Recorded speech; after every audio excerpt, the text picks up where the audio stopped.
இன்று காலை முதலே மிகச் சிறப்பாக நடைபெற்றுக் கொண்டிருக்கும் சமூக ஆர்வலர்கள் பாதுகாப்பு மாநாடு, அதுவும் ஒரு சிறப்புமிக்க நாளான ஐயா டிராபிக் ராமசாமி அவர்களின் நினைவு நாளில் நடைபெற்றுக் கொண்டிருக்கும் இந்த சமூக ஆர்வலர் பாதுகாப்பு மாநாட்டிலே இதுவரை முதன்மையான மகளிர் அமர்வில் இருந்து அடுத்தபடியாக பாதிக்கப்பட்ட சமூக ஆர்வலர்கள் மற்றும் பொதுவான சமூக ஆர்வலர்கள் என அடுத்தடுத்த அமர்வுகளிலே தங்களுடைய அனுபவங்களையும் தாங்கள் எப்படி செயலாற்றி வருகிறோம் என்பதையும் உங்களுக்கு எப்படி எங்களால் உதவ முடியும், வழிகாட்ட முடியும் என்பதையும் மிகச் சிறப்பாக எடுத்துரைத்து இங்கே அமர்ந்திருக்கின்றார்கள். அதனைத் தொடர்ந்து தற்போது 10 ரூபாய் இயக்கத்தின் அமர்வு தற்போது துவங்க இருக்கிறது. விருதுநகர் கண்ணன் அவர்கள் மாநில துணை பொதுச் செயலாளர் இறுதி அமர்வு. இந்த அமர்வுடன் இன்றைய மாநாடு நிறைவு பெறுகிறது. ஜோதிமுத்து, சகோதரி ஜோதிமுத்து அவர்கள் வீரபாண்டியார் மாநில துணை பொதுச் செயலாளர், மதுரை ரமேஷ் மாவட்ட செயலாளர், தென்காசி மாரிமுத்து அவர்கள், ரமாதேவி அவர்கள், காந்தியவாதி ரமேஷ் அவர்கள், வீரபாண்டி சுப்பிரமணிய அவர்கள், மதுரை செல்லப்பாண்டி அவர்கள் அனைவரும் மேடைக்கு வருமாறு அழைக்கிறேன்.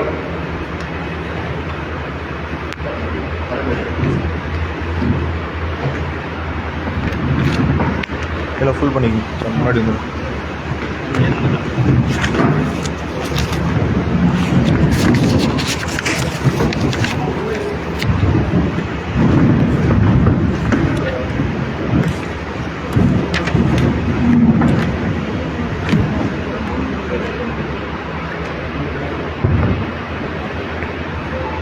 சமூக ஆர்வலர் அப்படின்ற வார்த்தையை சொல்றதுக்கு வேணா எளிதா இருக்கும், ஆனா அப்படி வாழறது எவ்வளவு கடினம் அப்படிங்கிறது அப்படி வாழற நமக்கு தெரியும்.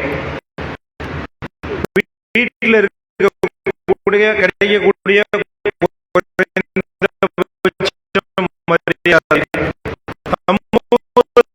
கிடைக்கக்கூடிய உபச்சாரி அப்படின்னு சொல்லி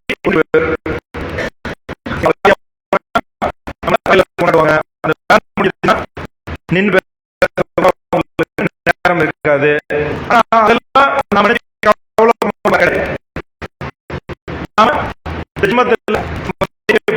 அவங்களுக்கும் உதவணும்னு நமக்கு கடவுள் அப்படிதான் அதுக்கான அங்கீகாரத்தை கூட நம்ம காத்து இருக்கிறது இல்ல. அதனாலதான் நமக்கு சமூக ஆர்வலர் ஒரு எளிமையாக சொல்லக்கூடிய ஒரு முக்கியமான பெயர். சமூக ஆர்வலர்கள் நாம எல்லாம் ஒன்று இருக்கிறோம் அப்படின்னா இந்த அவை எவ்வளவு ஒரு இருக்கும். ஒரு எதிர்பாராத எல்லாருக்குமே பணி. என்னுடைய சீனிவாசன் அந்த வேலையில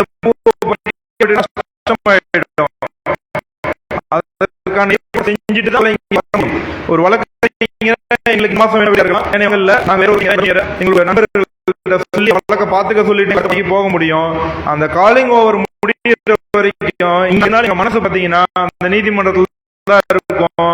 அந்த வழக்கு அவங்க அட்டன் பண்ணிட்டாங்களா, நம்ம கொடுத்த அந்த பேப்பர் ஃபைல் பண்ணிட்டாங்களா, சேர்ந்தவங்க இங்க இருப்பேன், விவசாயம் பண்ணி சொந்தமாக வச்சுக்கோங்க, இப்படி பல்வேறு தொழில் இருந்தாலும் நமக்கு நம்ம ஏத்துக்கிட்ட பணியை நம்ம வெளியில வந்தாலும் நம்முடைய தொழில் பல்வேறு இன்னலுக்கு நடுவுல தான் நம்ம வேலை செய்வோம். ஏதோ ஒரு இல்ல சொல்லுவார் இன்னைக்கு இல்ல என்னைக்காவது ஒரு நாள் அவன் போறான். அப்படி ஒரு பணியை செய்ய முடியாது, கிடையாது. நான் முழுக்க சமூகத்துக்கு உகந்த மனமும் இல்லாம வேலை செய்யறேன்னு சொன்னா அப்படி யாராலையும் செய்ய முடியாது அப்படின்னு ரொம்ப அழுத்தமா சொல்றாரு. அதுதான் உண்மை. அதான் எங்களுடைய 10 ரூபாய் பொதுச் செயலாளர் டாக்டர் குடும்பத்தை அதுக்கப்புறம் தான் நீங்க சமூக வேலை செய்யணும் அப்படின்னு ரொம்ப அழுத்த திருத்தமா பதிவு செய்வாரு. அவங்க வீட்டுல அவங்க மனைவி அவங்க குழந்தைங்கள பேசக்கூடிய பாக்குறாரு. விட்டுட்டு இயக்கம் வந்தா எங்கிட்ட சொல்லுமா, 6 மாசத்துக்கு வச்சிருவாரு எந்த நிகழ்ச்சிக்கு வரக்கூடாதுன்னு சொல்லி கண்டிப்பா இருப்பாரு. என்ன காரணம் அப்படின்னா அந்த குடும்பத்தை நம்மளால முடியாது இல்லையா? உங்களுக்கு ஒரு ஆர்வத்தை வருவாங்க இளைஞர்கள், ஒரு அந்த ஒரு ஆர்வம் இல்லையா கிடைக்கக்கூடிய அந்த மாதிரி வேகமா அதே சூழல்ல அவங்க தொழில் நம்ம 10 ரூபாய் இயக்கத்துல இணைஞ்சி செய்யக்கூடிய நம்முடைய சில விஷயங்களை மட்டும் இங்க நான் குறிப்பிட விரும்புறேன். ரொம்ப குட்டி பையன் சொல்லி பாத்துருக்கீங்க சில பேரு. இப்ப சமீபமா ஒரு நாளுக்கு முன்னாடி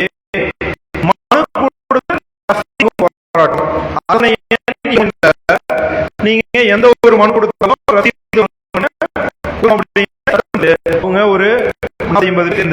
அந்த பகுதியில் இருக்கக்கூடிய மனு ரசீது வாங்கிட்டு வந்து நமக்கெல்லாம் முன்மாதிரியா செயல்படுத்த அந்த தம்பிக்கு இந்த மாநாட்டில் என்னுடைய வாழ்த்துக்களையும் பாராட்டுகளையும் தெரிவித்துள்ளேன். அவருக்கு கொல்லிமலை பணியை இருந்தோம். டெலிகிராம் மூலமா கொடுக்கிறது ஒரு வாரம் ஒரு ஆளுமை வைப்போம். அந்த நிகழ்ச்சியை தொடர்ந்து 50வது வாரமா பண்ணிட்டு இருக்காரு. இந்த மாதிரி சிறப்பு அங்க இருந்து கிட்டத்தட்ட 5 மணிக்கு கிளம்பி இங்கிருந்து போனோம் தோணும். இது உண்மையா சொல்றேன். அடுத்த நிகழ்ச்சி போடாது தோணுங்க. அடுத்த நிகழ்ச்சிக்கு சொல்லிட்டு எடுத்துக்கணும் அப்படின்னு தோணும். ஆனா ஒரு 2 நாள் தான். அப்புறம் நிகழ்ச்சி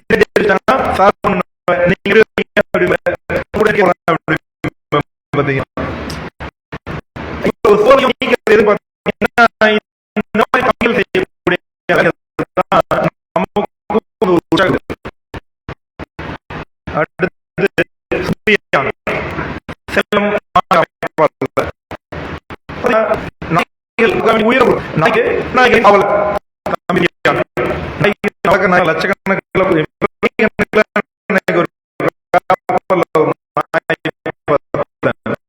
அந்த மாதிரிலாம் கிடையாது. அதோட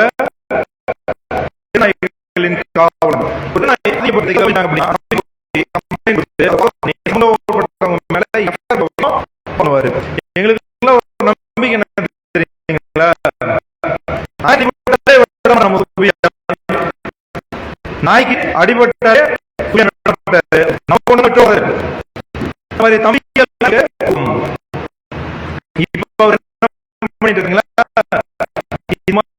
ஒரு விஷயமா ஒரு காவல் நிலையத்துக்கு போயிட்டு வெளியில ஒருத்தர் அங்க வந்தா ஒரு இன்ஸ்பெக்டரோட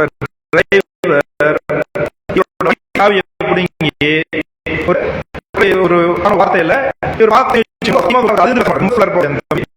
கேரளாவில் உட்கார்ந்து ஏதோ கையில்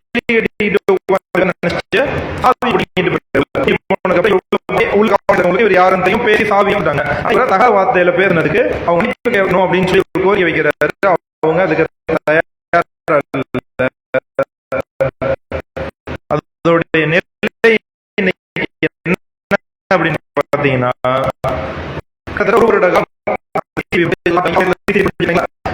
எல்லாமே நீதிமன்றத்துல உரிமைகள் வழக்கு தொடுத்து அந்த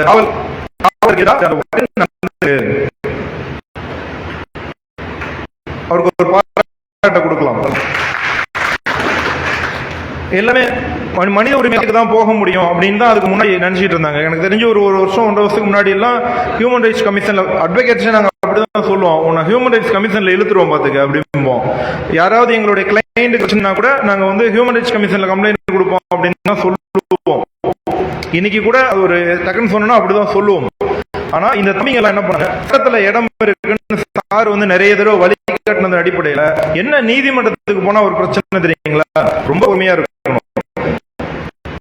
எவ்வளவு பொறுமையா இருந்தாரு தெரியுங்களா?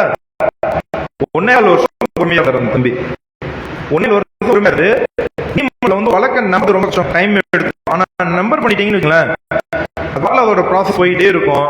இன்னைக்கு அந்த காவலர் அழுதுபடணும் அப்படின்னா இவர்கிட்ட வந்து யார் யார் மூலமோ பேச்சுவார்த்தை நடத்துறாங்க, இவர் எதுக்குமே ஒத்துக்க மாட்டாரு. இன்னைக்கு மற்ற காவலர்கள் என்ன தெரியுமா சொல்றாங்க, எம்எல்ஏ மந்திரி வரைக்கும் பேசி பார்த்துட்டாங்க. அந்த தம்பி ஒரே வார்த்தையில நான் பாதிக்கப்பட்ட அன்னைக்கு ஒரு மறுநாளோ அந்த மாதிரி வந்து கூப்பிட்டு சொல்லி ஒரு மன்னிப்பு கேட்டிருந்தார் தான். ஆனால் நீதிமன்றத்துக்கு போய் வேற வழியே இல்லைன்னு சொல்லி அவளோட உயிர் எல்லாரும் கைவிட்டதுக்கு அப்புறம் இப்ப மன்னிப்பு கேட்க தயாரா இருக்காங்க. இதை எதுக்கு சொல்ல வரேன் அப்படின்னா, சமூக ஆர்வலராக வேண்டியது அதை விட கடினம். சமூகத்திற்கு எப்படி ஒரு கேட்கிறோமோ அதை விட முக்கியம். அதுக்காக போராடுவதற்கு பொறுமை நமக்கு மிக மிக முக்கியம். அளவுக்கு கோபம் வந்து நம்ம எந்திரிக்கிறோமோ அதே அளவுக்கு நிதானமும் நமக்கு இருக்க வேண்டும். அப்படி இருந்தால் நாம வெற்றி பெறத யாராலையும் எவராலையும் எப்பவும் தடுக்க முடியாது. வெற்றி நிச்சயம். அடுத்து நம்முடைய தர்மேந்திரன் 10 ரூபாய்க்கு மாநில துணை பொதுச் செயலாளர். இவராவது காவலர் வழக்கு போட்டார் மனித நீதிமன்றத்தில். இவர் என்ன பண்ணாரு, கலெக்டர் மேலே கேஸ் போட்டாருங்க. அந்த குற்றவியல்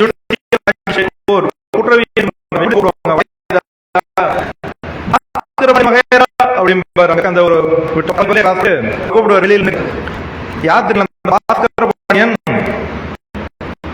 ராணிப்பேட்டை மாவட்டத்தினுடைய ஆட்சியராக இருந்தவர். இன்னைக்கு ஒரு மாவட்ட இருக்காரு, திருவண்ணாமலை மாவட்ட ஆட்சியராக இருக்காரு. அவரு ராணிப்பேட்டை மாவட்டம் இருந்தாரு. பர்சனல் எதனால குண்டர் போட்டோம் அப்படின்னு சொல்லி எங்க இருந்து அழுத்தம் வந்ததுன்றத அவர்கிட்ட சொல்லி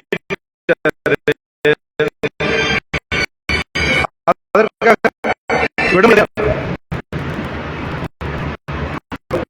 இன்னைக்கு 7 பேர் இருக்காங்க.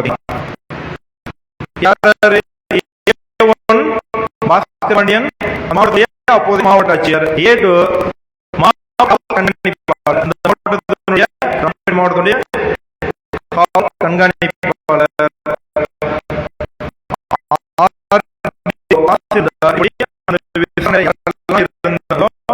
அவங்க அத்தனை பேரும்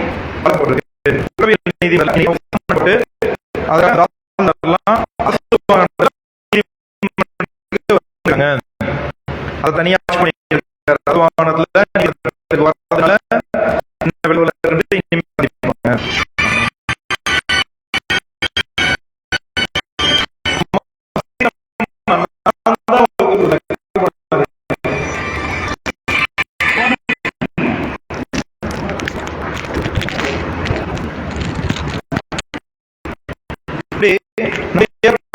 ரூபாய்க்கு ஆளுமைகள் தொடர்ந்து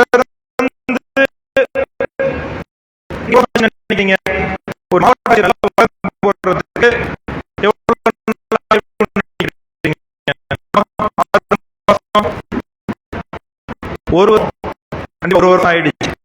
ஒரு நியமிச்சுதான் அந்த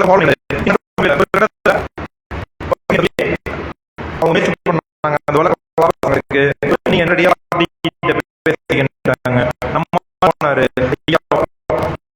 நீ எனக்கு நம்பர் இல்லைன்னா ரிட்டர்ன் போட்டு பாத்துக்கிறேன் உடனே நீதி கொள்ளப்பட்டது. அரசு வழக்கு என்ன பெரிய பிரச்சனை ஊர்ப்பா அப்படின்னாரு. உடனே சொன்னாரு, ஐயா இது வந்து குற்றவியல் நீதிமன்றத்தில் இருக்கு, இங்க இருந்து நம்பர் பண்ணிட்டு அடுத்து மனித உரிமை நீதிமன்றமா இருக்கக்கூடிய மாவட்ட நீதிமன்றத்துக்கு அனுப்பி வைப்பாங்க. நீங்க தான் வளர்க்குறீங்க,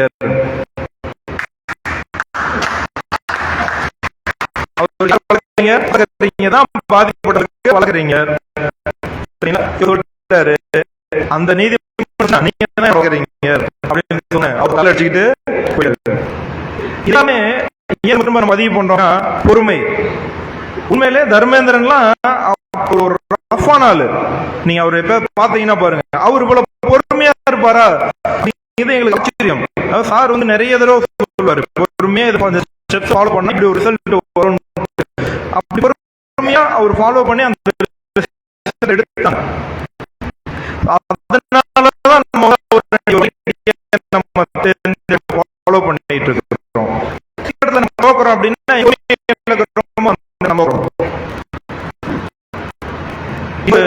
சேலம் பகுதியில அருண்குமார் ஓமலூர் அருண்குமார்னு ஒரு தம்பி. அவரு நம்ம எல்லாரும் செய்யக்கூடிய ஒரு பெட்டிஷன் போடுறாரு. அரசாங்கம் என்ன பண்ணணும்? ஒண்ணு அது இல்ல அப்படின்னா அது ஆக்கிரமிப்பு இல்ல, பட்டாய இடம்னு அவங்களுக்கு சொல்லணும். இவங்க என்ன பண்ணாங்க தெரியுங்களா? வீடு பூந்து இவர் உடனே போலீஸ் வந்து என்ன பண்ணுவாங்க? இவரு பாதுகாப்பு தான் கொடுப்பாங்க. அப்படிதான் நினைச்சோம் நம்ம எல்லாம். நேரா வந்தாங்க. சிசிடிவி ஃபுட்டேஜுக்கான அந்த எஸ்டி கார்டுல தூக்கிட்டு போயிட்டாங்க. எவிடன்ஸ் தானே நீ அப்படின்ட்டு பொறுமையா காலையில சார் சொன்னார் இல்லையா, இன்ஸ்பெக்டர் குற்றவாளி இன்ஸ்பெக்டர் காவலாளர் குற்றவாளி இன்ஸ்பெக்டர் மேலேயே அதே காவல் நிலையத்தில் வேலையுடைய ஒரு இன்ஸ்பெக்டர் மேல, அந்த காவல் மேல அதே காவல் நிலையத்தில் எஃப்ஐஆர் போட்ட அந்த நிகழ்வை நம்பி இதே அவருக்கு ஒரு 6 மாசத்துல 8 பேர் மேல காவல் நிலையத்தில் வேலை செஞ்ச 8 பேர் மேல ஒரு போட வைக்க முடிஞ்சது. அது காரணம் ஒரு பொறுமையா போராடினது. அதெல்லாம் பார்த்துங்க. அதே அந்த 8 பேரும் சொல்ல முடியும், அவங்க அந்த அசிங்கம் தாங்காம தான் ட்ரான்ஸ்ஃபர் பண்ணாங்க. மதிப்பாங்களா? யோசிச்சுங்க. உங்க மேல அப்படின்னா இதெல்லாம் நம்ம தம்பிங்க சின்னதா அவங்களுடைய முயல் வெற்றி பெறுது. இவெல்லாம் தான் எங்களுக்கான இன்ஸ்பிரேஷன். அடுத்து எங்களுடைய பத்ராயினுடைய மாநில செயலாளர், என்னை போன்ற சக மாநில செயலாளர் வழக்கறிஞர் பாஸ்கர் அவர்கள். அவர் ஒரு மழைக்காலத்துல அவங்க ஊர்ல ஒரு சாலை ரொம்ப சேல் சகதியமா இருக்கு. அதுக்காக தன்னோட நகராட்சி கொடுக்க போறாரு. இந்த இடத்துல தன்னுடைய பகுதியை சேர்ந்த கவுன்சிலர்களால தாக்கப்படுறாரு. அவர் ஒரு மாற்று அப்படின்னு கூட தாக்கப்படுறாரு. அது அங்க நகராட்சி ஊழியர்கள் யாருமே வந்து ஒரு உறுதியில ஏன் சாட்சி சொல்ல கூட அவங்க யாரும் தயாரில்ல. அரசியல்வாதிகளுக்கு ஆர்வம் இருந்தாங்க. உடனே ஒரு ஆர்ப்பாட்டம் அறிவிச்சோம். திருமலை வாயில்ல அந்த அவருடைய நம்ம ஒரு ஆர்ப்பாட்டம் நடத்தணும். அதை தொடர்ந்து 300 RTI ஒரு நகராட்சிக்கு 300 RTI போடுவது, அங்க இருக்கிற ஊழலை வெளிக்கொண்டு வருவது அப்படின்னு ஒரு நடவடிக்கை நம்ம மேற்கொண்டோம். இருக்க யாராவது RTI போட்டவங்க இருக்கீங்களா? இவங்களுக்கு ஒரு சிறப்பு இருக்கு. ஒரு 6 மாசத்துல பாஸ்கர் வந்து விட்டுட்டாரு அந்த பிரச்சனைய. ஆனா இவங்க என்ன தெரியுங்களா? முதல் முறை மனு போட்டாங்க, ரசீதெல்லாம் வாங்கி ஃபைல் பண்ணாங்க, முதல் முறையீடு பண்ணாங்க. இந்த ஸ்டேஜ் ஒரு 6 மாசம் பாத்தீங்கன்னா, அதுக்கப்புறம் நேரடியா ஆணையத்துக்கு இவங்களே ஆணையத்துக்கு அனுப்பி ஆணையத்துல இருந்து வந்திருக்குன்னு. இதுதான் நம்மளுடைய மாவட்டத்தில் இருக்கிறவங்களை பிரச்சனை எடுங்கன்னு சொல்றீங்களா? நீங்க விட்டீங்கனாலும் மறந்துட்டீங்கனாலும் அவங்க விட மாட்டாங்க. அப்படி நம்ம 300 RTI போட சொல்லி நம்ம முடிவு பண்ணி எவ்வளவு RTI வந்து இருக்கும்னு நினைக்கிறீங்க? ஒரு 400, ஒரு 200, 1000, 3000க்கும் மேற்பட்ட RTI. 300 RTI வாங்கன்னு நம்ம கூப்பிட்டோம். ஆனா நம்முடைய எவ்வளவு பேர் 3000 போறதுக்கு தாண்டி போயிடுச்சு. 3000 இங்க இருந்து யோசிச்சு பாருங்க. ஒரு RTI 3000 வந்து நீங்க செஞ்சீங்களோ இல்லையோ எங்களை வாங்கினீங்க நிறைய சண்டைக்கு கூப்பிட வா பாத்துக்கலாம் அப்படிங்கிற உங்களால சோல்வ் பண்ணது அந்த நகராட்சியா இல்லையான்னு எங்களுக்கு தெரியாது. நாங்க ஒரு வழி ஆயிட்டோம். பாஸ்கருக்கு ஒரே உற்சாகம். உண்மையிலே அவர் ஏன்னா RTI போட்டு நிறைய ஃபைல்ஸ் வாங்கி வச்சிருந்தாரு. இதான் உங்களுக்கும் சொல்றோம்.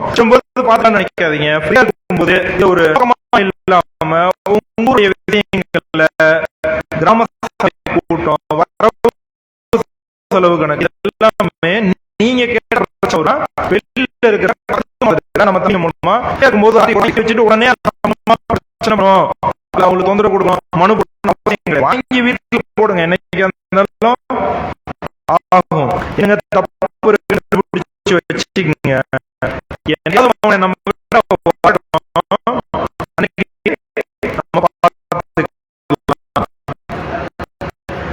நம்முடைய சமூக ஆர்வலர்கள் நமக்கு ஒரு பிரச்சனைனாலும் ஆனா அதனாலதான் நம்ம சொல்றோம் சமூக ஆர்வலர் அப்படின்னா அந்த முதல்ல 50% இருக்கணும். எந்த தூய்மையான சமூக ஆர்வலர் தன்னுடைய பார்த்துக்கிட்டு பாக்குறவங்க அவங்களுக்குதான் இன்னொரு புரியுது. நமக்கு நல்ல பிரச்சனை நடந்துச்சு, நமக்கு அவசியமா இருந்துச்சு, இன்னொரு தம்பிக்கு இருக்கும் உணர்றவங்க தன்னுடைய சொந்த செலவுல ஒரு ஸ்டாம்ப்ல இருந்து கவர் வரைக்கும் தன்னோட நேரத்தை செலவிட்டு மனு போடுறாங்க. அந்த வழி அந்த நம்முடைய சகோதரர்கள் தான் நமக்காக வந்து நிக்கிறாங்க.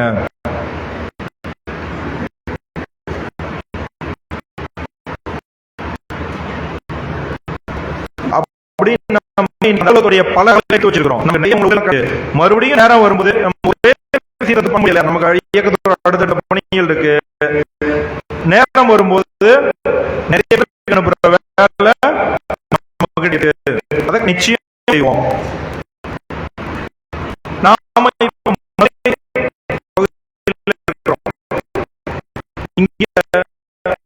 பொற்கை பாண்டின்னு ஒரு மன்னன்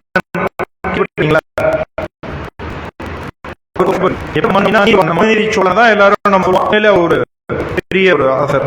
பொற்கை பாண்டியன் ஒரு வணிகர் தன்னுடைய வீட்டில இருந்து ஒரு வணிக நோக்கத்துக்கோசரம் வெளியில போகும்போது அவங்க மனைவி கேட்கறாங்க, நீங்க போயிட்டீங்கனாலும் அங்க வரதுக்கு நான் ஒரு 2-3 நாள் ஆகும், கவலைப்படாத. பொற்கை பாண்டியன் நம்மளுடைய மன்னனோட ஆட்சியில அவர் இருக்கும் போது எந்த பிரச்சனையும் வராது, பாதுகாப்பா இருப்போம் அப்படின்னு சொல்லி அவர் சொல்லிட்டு போறாரு.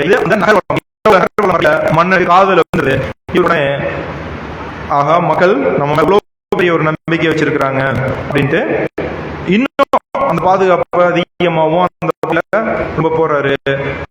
ஆனால் மறுநாள் இரவு அந்த வீட்டுல ஒரு ஆண் குரல் கேட்குது. இவருக்கு நேத்து நம்மளை நம்பி விட்டு போறா வீட்டுல அந்த வணிகர் சொல்லிட்டு இருந்தாரு. இன்னைக்கு அந்த வீட்டுல ஒரு ஆண் குரல் கேட்குது, யாராவது திருடன் வந்துட்டானோ, மிரட்டிட்டு இருக்கிறானோ அப்படின்ற ஒரு அச்சத்துல வீட்டு இப்ப அவர் அந்த நான் இல்லாத நேரத்துல இந்த டைமுக்கு யாரு கதவை தட்டு? ராஜாவுக்கு தூக்கி வாரி போடுச்சு.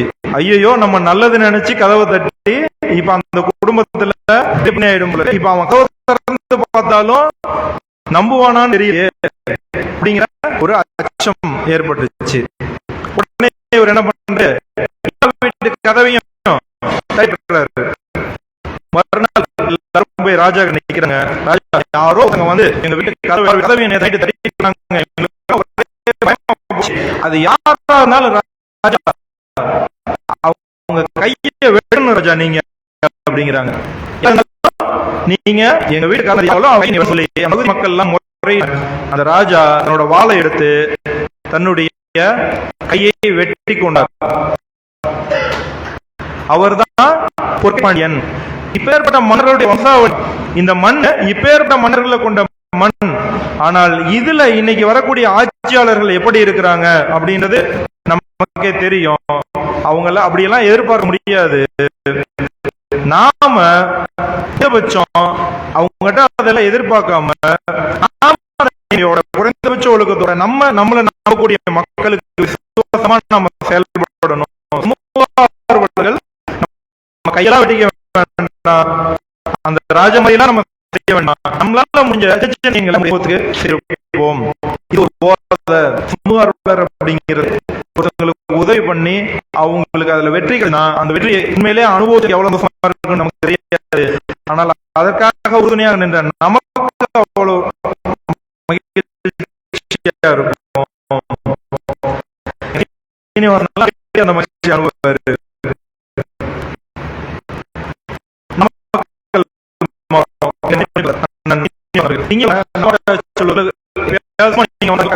உள்ள வாங்க போயிட்டு வந்துருப்பாங்க. அந்த டீ கடை கேட் என்ட்ரன்ஸ்ல அப்புறம் ஒரு பாத்தீங்கன்னா உட்கார்ந்து இருப்பாங்க. இப்படி தன்னுடைய பகுதி பிரச்சனை கிட்டத்தட்ட 6 கிராமங்கள திருவதியில இந்த பஸ்ஸுடைய பஸ்ல விட்டுறாங்க. கேள்விப்பட்டிருக்கீங்களா? பஸ் ஊர்ல எல்லாம்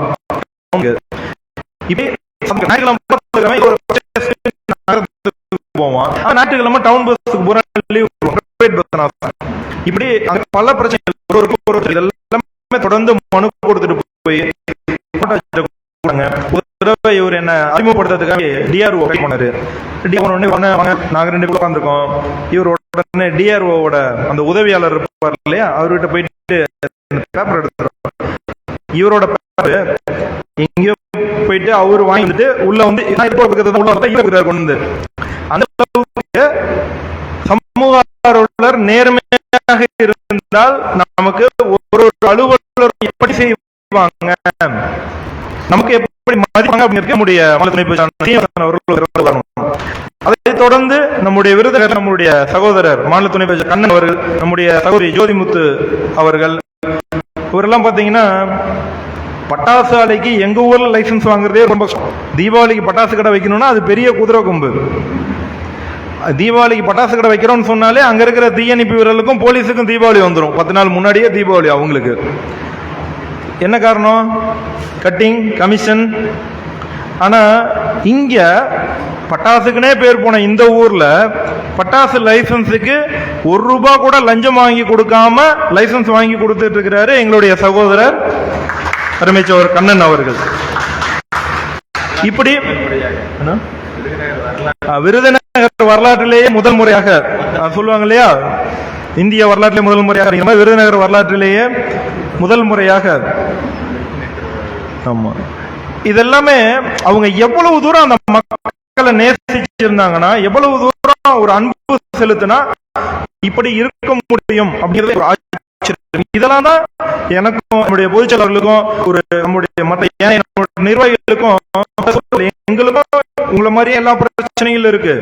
நாங்க ஒண்ணு எங்க வீட்டுல எழுதி கொடுத்தல பயம் போட்டுக்கல, உங்களை மாதிரியே உங்களுக்கு என்ன பிரச்சனை இருக்கோ அது எங்களுக்கும் இருக்கு. சரிங்களா?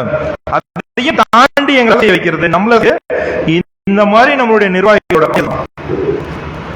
இந்த நவீன பொறுப்பாளர்கள்.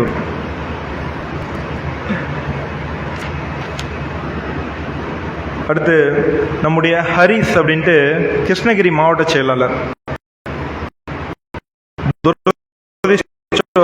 இந்த நிகழ்ச்சி நடக்கும்போது சிறையில் இருக்காரு. என்ன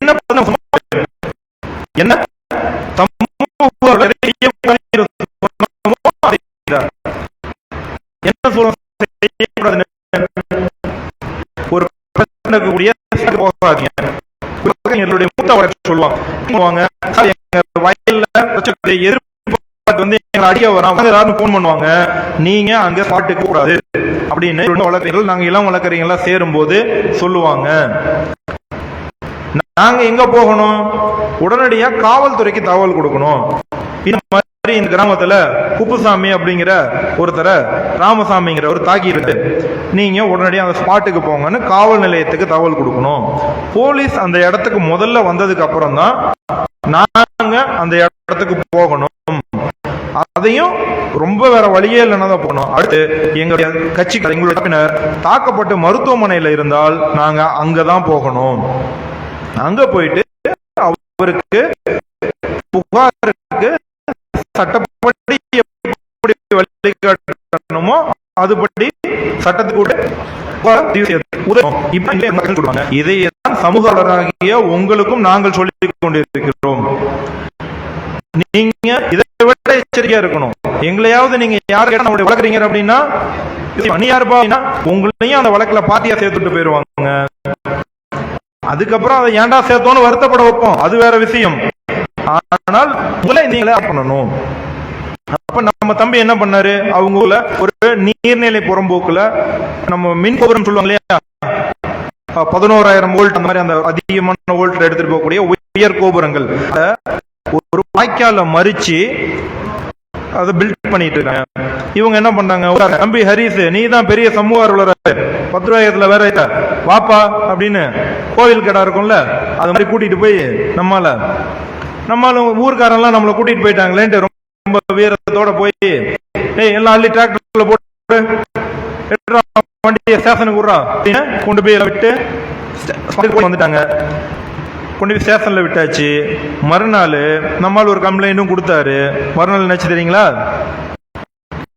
கோடிக்கணக்கான ரூபாய் மதிப்புள்ள இரும்பு பொருட்களை வாகனத்தை மடக்கியதோடு உன்னை வைத்து கொளுத்திவிடும் என ஹரிசும் 7 பேரும் மிரட்டினார்கள் அப்படின்னு இந்த கட்டுமானத்தினுடைய உதவி ஒரு புகார் கொடுத்த இன்னைக்கு வளர்ந்து சிறையில் இருக்கார்.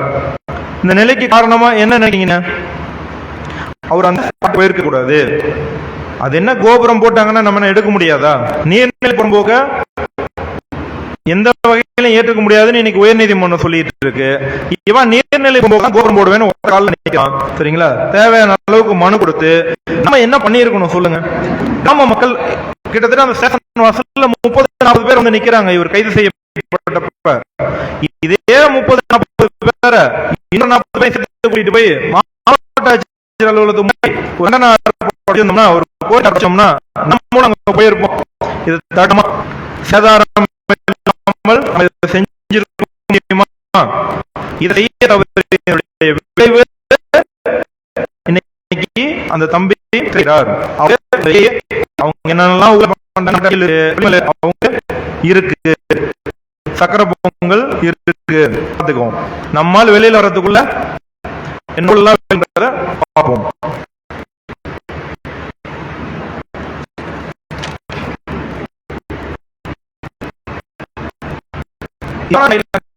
நம்ம கோரிக்கைகளையும் வைக்க இருக்கிறோம். மத்திய அரசு 2020 அப்புறம் 2021 எடுக்கக்கூடிய மக்கள் தொகை கணக்கெடுப்பு அது ரொம்ப காலதாமதமா எல்லாம் சொல்லி முடிச்சு ஒரு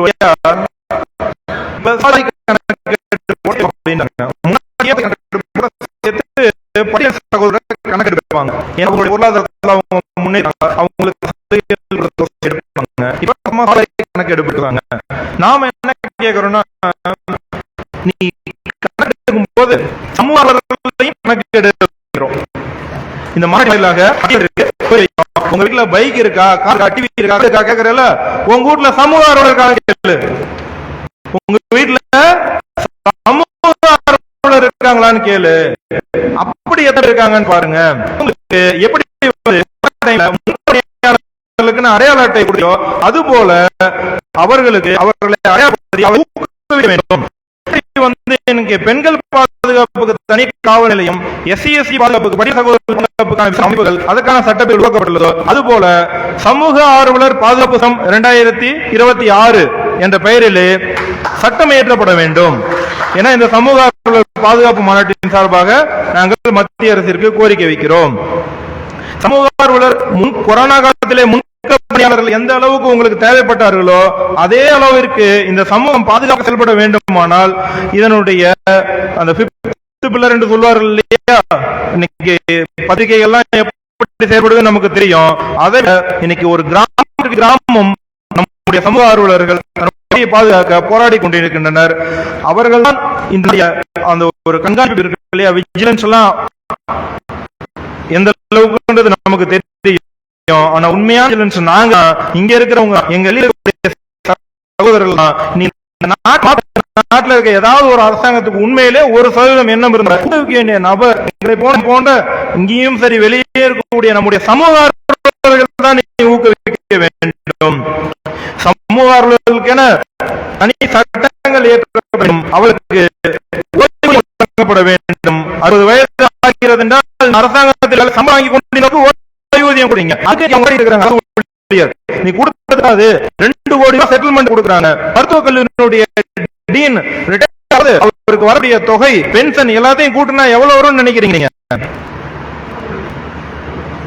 பென்ஷன் அவருக்கு ரிட்டையர் ஆகும்போது ஒரு பணம் கொடுப்பாங்க இல்லையா, 80 லட்சம் ரூபாய், 1 லட்சம் ரூபாய் இன்ட்ரெஸ்ட், இதெல்லாம் கால்குலேட் பண்ண எவ்வளவு தெரியுங்களா வருது?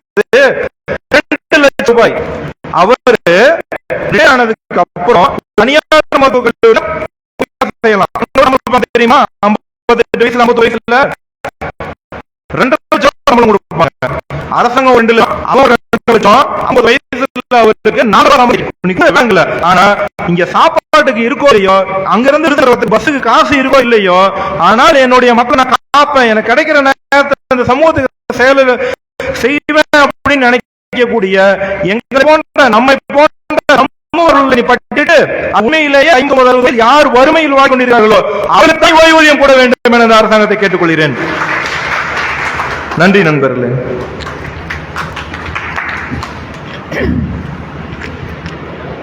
சமூக பாதுகாப்பு சிறப்பாக ஏற்பாடு செய்த விருதுநகர் மாவட்டத்துடைய செயலாளர் அக்கா ஜோதி அவர்கள்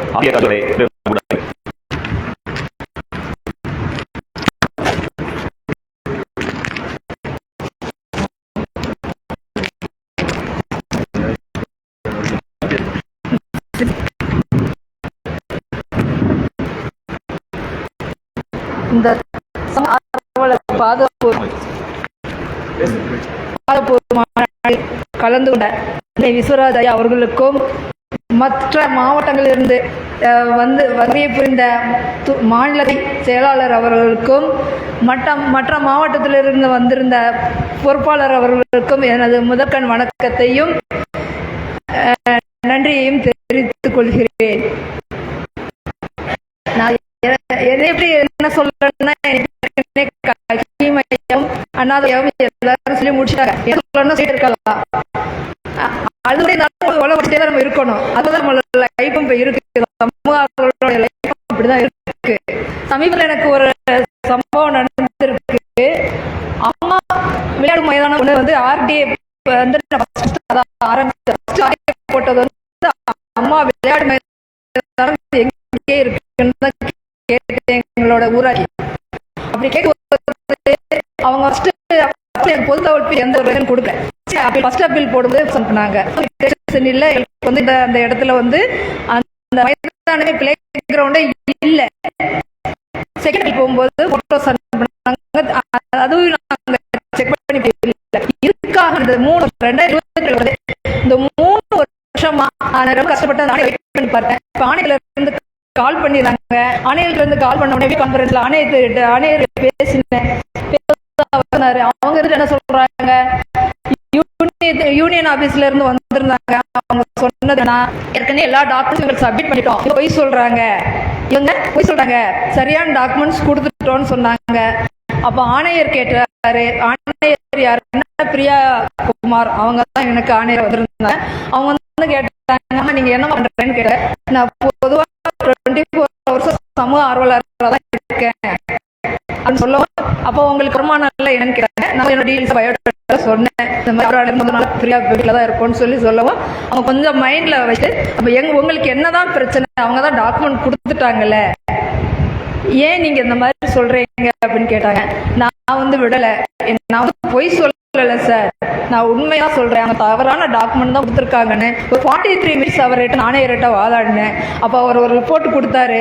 இந்த அம்மாவை கூப்பிட்டு போய் அந்த பிளே கிரவுண்டை காட்டணும், சமூக ஆர்வலர்னு சொல்றாங்க, சமூக ஆர்வலராக இருந்து அவங்க அமைப்பு எல்லாம் சேர்ந்து போய் அந்த பிளே கிரவுண்டை பார்க்கறதுக்கு நீங்க ஏற்பாடு பண்ணி கொடுத்து 29/4/2025 நேரடியா வந்து எனக்கு பிடிஓ ஆபீஸ்ல இருந்து ரிப்போர்ட் கொடுக்கணும்னு வந்து ஒரு ஆர்டர் வந்திருந்தது.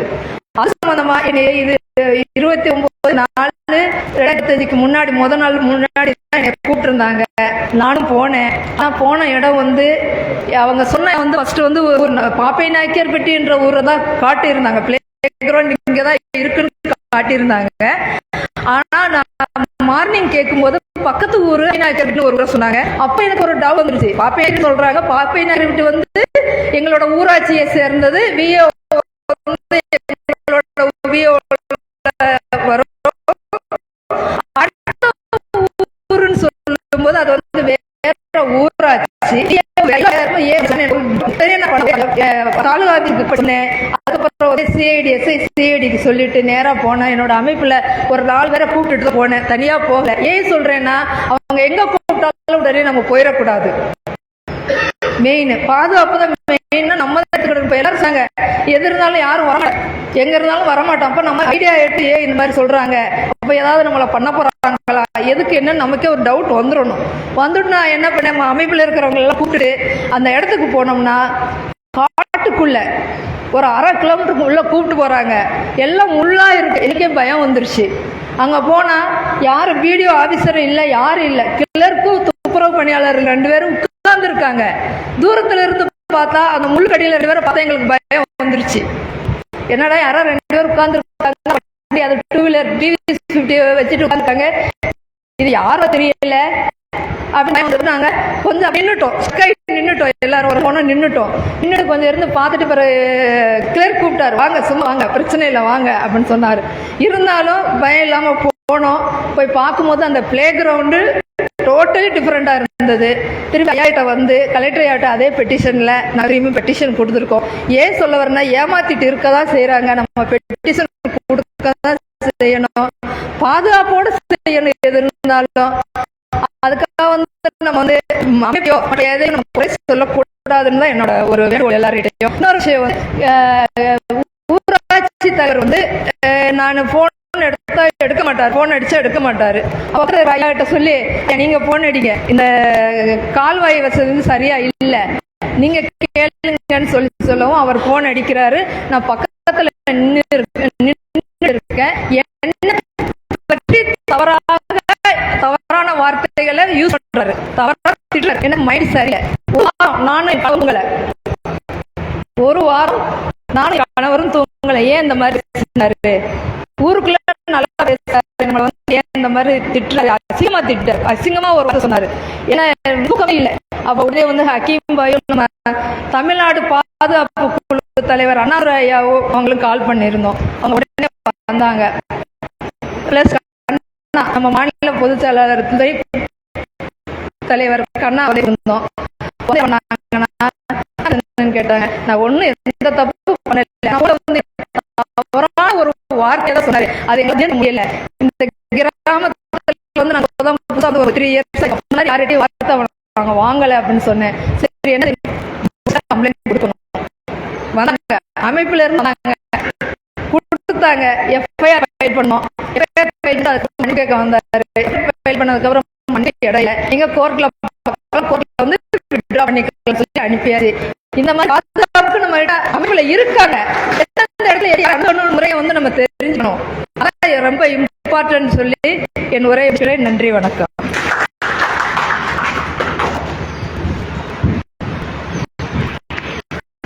பத்துரூபாய் இயக்கத்தின் மாவட்ட செயலாளர்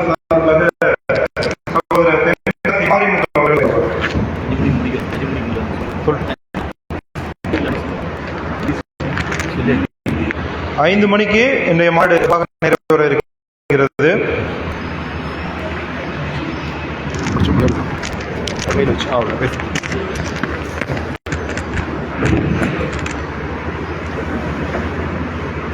இந்த சமூக ஆர்வலர்களின் பாதுகாப்பு மாநாட்டிற்கு வருகை தந்துள்ள நமது 10 ரூபாய் இயக்கத்தினுடைய மாநில செயலாளர் எம்ஏ வழக்கறிஞர் தோழர் அவர்கள், 10 ரூபாய் இயக்கத்துடைய துணை மாநில செயலாளர் அவர்களுக்கும், 10 ரூபாய் மாவட்ட செயலாளர், 10 ரூபாய் இயக்கத்தினுடைய மாவட்ட செயலர் அனைவரும் வணக்கத்தை சொல்லிக் கொண்டு விரும்புகிறேன். சுருக்கமாக முடித்துக் கொள்கின்றேன். ஓரிரு வார்த்தைகளை கூறி சுருக்கமாக முடித்துக் கொள்கின்றேன். அதாவது வந்து தென்காசி மாவட்டத்தில் தென்காசி இருக்கின்ற ஊராட்சி நிர்வாகமானது மக்களுடைய கோரிக்கைகள் மனுவாக இருந்தால், ஆர்டிஐ மனுவாக இருந்தால் எந்த விதமான மனுக்களுக்கும் எந்த விதமான நடவடிக்கைகள் எடுக்கப்படாத நிலையில் மற்றும் பேரூராட்சி நகரப்புற ஊராட்சி பேரூராட்சியில் அதாவது அரசு பணியாளர்கள் இருவரும் மக்கள் வரிப்பணத்திலும் அரசாங்கத்தின் வருமானத்தில் இழப்பீடும் செய்யக்கூடிய வகையில் அது வந்து களப்பணியாளர்கள், மஸ்தூர் களப்பணியாளர்கள் நியமிக்கப்பட்ட பணியாளர்கள் வருகை பதிவேட்டின் அடிப்படையில் வேலைக்கு வராத பணியாளர்கள் மீது வேலைக்கு வந்ததாக பதிவேடு செய்து அதன் அடிப்படையில் வழங்கப்படுகின்ற அதை எடுத்து ஏடி மாவட்ட பேரூராட்சி உதவி இயக்குனர் அவர்களுக்கும் மற்றும் தலைவர் செயலாளர் அங்கு செயலாளர் அவர்களுக்கும் பங்கு வைத்து கொடுக்கக்கூடிய ஒரு நிலை இருந்தது. நடவடிக்கை தென்காசி மாவட்ட செய்யப்பட்டது. ஒன்று சாலையை ரோடு போகாமலே ரோடு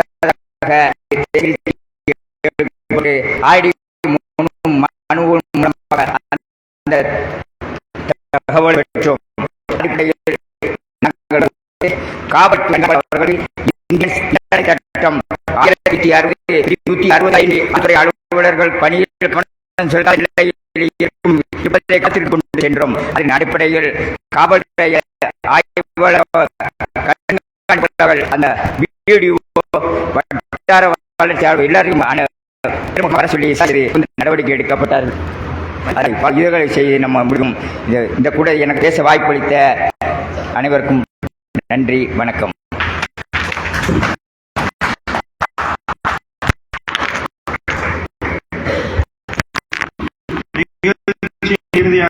நன்றி உரை நம்முடைய அவர்கள் மாநாட்டின் நிறைவுரையாற்றுவார்.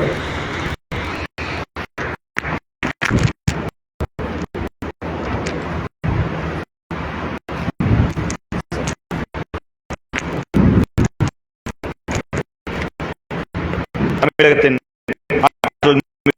சமூகங்களுக்கு காப்பாடியில் மாநாடு சுமார் 1100 பேர் கலந்து கொண்ட மிகப்பெரிய சமூக ஆர்வலர் மாநாடு. இந்த மாநாடு நிறைவேற பிறகு மறந்து விடுவோம் என்று நிறைய பேர் நினைத்தார்கள். அந்த மாநாட்டில் அறிவிப்பு கொடுத்தோம்.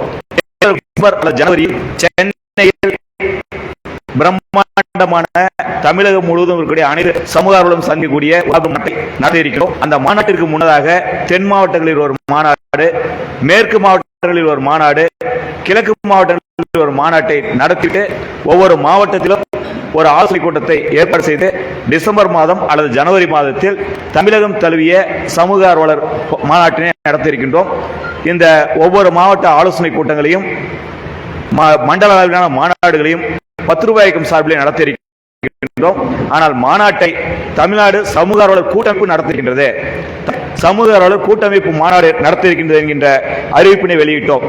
எதற்காக சமூக ஆர்வலர் பாதுகாப்பு மாநாடு தேவைப்படுகிறது என்கின்ற செய்தியை காலையிலிருந்து நீங்கள் ஒவ்வொருவரும் பார்த்து கொண்டிருந்தீர்கள். சமூக ஆர்வலர்கள் அனாதைகள். இந்த சமூக ஆர்வலரை அடித்தால் கேட்பதற்கு நாதி இல்லை. இவரை தாக்கினால் கேட்பதற்கு யாரும் வரமாட்டார்கள். ஒரே நபர் ஒரு பை எடுத்துக்குவார், பேப்பர் எடுத்துவார், பேன் எடுத்துவார், செய்ய முடியாது என்று ஆட்சியாளர்கள், காவல்துறையை சார்ந்தவர்கள், அதிகாரிகள் நினைத்துக் கொண்டிருந்தார். இவருடைய நினைப்பிலே சாவுமணி அடிக்கக்கூடிய வகையிலே காட்பாடி மாநாடு. காட்பாடி மாநாட்டை பொறுத்தவரை தமிழக அரசே பயந்தது. காட்பாடி மாநாடு ரயில் திருமண மண்டபத்தில் மாநாடு ஏற்பாடு செய்திருந்தோம். ஞாயிற்றுக்கிழமை மாநாடு. வெள்ளிக்கிழமை மத்தியானம் 3 மணி அளவில் மாநாட்டு ஏற்பாட்டாளர்களுக்கு ரயில்வே நிர்வாகம் ஒரு அழைப்பு கொடுக்கின்றது, வாருங்கள் நேரில் பேச வேண்டும் என்று. நேரில் சென்றபோது சொல்கிறார்கள், மாநாட்டிற்கு அரங்கத்தை நாங்கள் கொடுக்க முடியாது, மாநாட்டுக்கு அரங்கத்தை கொடுக்க முடியாது என்று சொல்கின்றார்கள். வெள்ளிக்கிழமை சாயந்தரம் 3 மணி, இடையில ஒரே ஒரு நாள் சனிக்கிழமை, ஞாயிற்றுக்கிழமை மாநாட்டு அரங்கம். அந்த மாநாட்டு அரங்கத்தில் நம்ம எப்படி ஏற்பாடு செஞ்சோம்? மண்டபத்தில் உணவு அருந்துவது, வெளியே திறந்த வெளியில் கூடாரம் அமைத்து பந்தல் அமைத்து அந்த பந்தலே மாநாடு ஏற்பாடுகளை மிக காட்பாடி வேலூர் மாவட்டத்தில் செய்திருந்தார்கள். திடீர்னு இறக்கி விட்டாங்க. அந்த போலீஸுக்கு தமிழ் தெரியாது, நமக்கு தெரியாது. உள்ளார் நுழைஞ்சோம், நம்ம பொருளா இருக்கு, ஒரு 5 லட்சம் ரூபாய் பொருள் நம்ம பொருள் இருக்கு. சமீபத்தில் இறக்கியாச்சு, எல்லாத்தையும் பூட்டி சீல் வச்சு RPF கண்ட்ரோல் எடுத்துட்டான். மண்டபம் வெள்ளிக்கிழமை நடுவில் ஒரே ஒரு நாள்.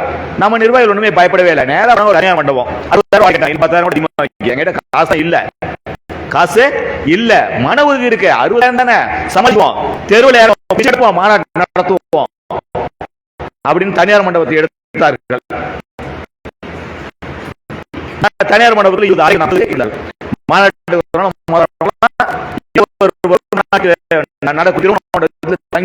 என்று சொன்னார்கள். முதல்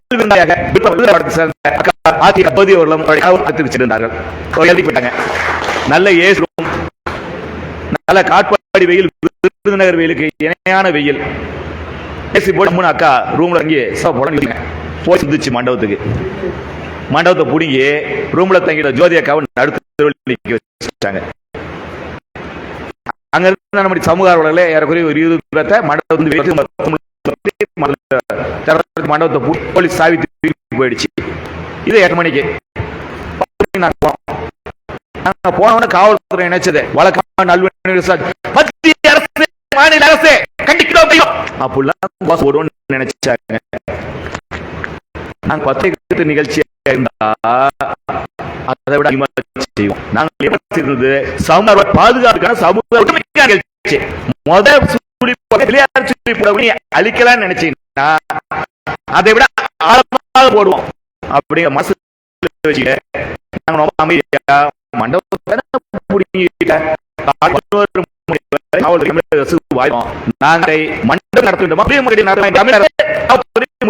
புளிய மரத்தை நடத்தக்கூட நீ முடிவு பண்ணினா சென்னை ஜெயின் ஜார்ஜ் கோட்டை வாசல் நடக்கும். அடுத்து வர ட்ரெயின்ல ட்ரெயின்ல ஏறுவோம். கோட்டை சட்டமன்ற மாநாடு வேண்டுமா நடக்க சொல்லிட்டு ரோட்ல படுத்து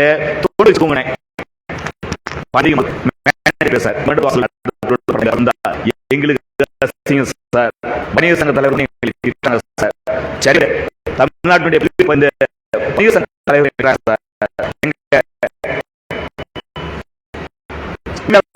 தலைவர் எங்களுக்கு சார் அந்த அளவுக்கு 10 என்ன பண்ணாலும் போய் எங்க இடம் இருக்கோ படுத்துங்க அப்படின்னு சைடு இடத்த திறந்து விட்டாங்க. எல்லாரும் தூங்கிட்டு தூங்கிட்டு இருந்தோம். 11 மணி 12 மணி காவலர் உயர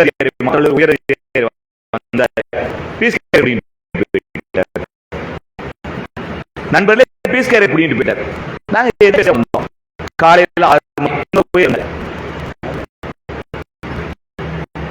தண்ணி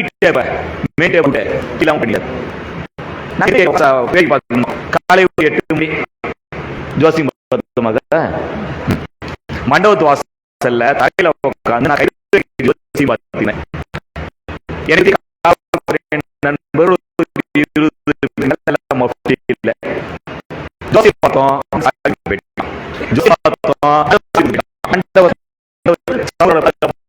நடத்தினோம்.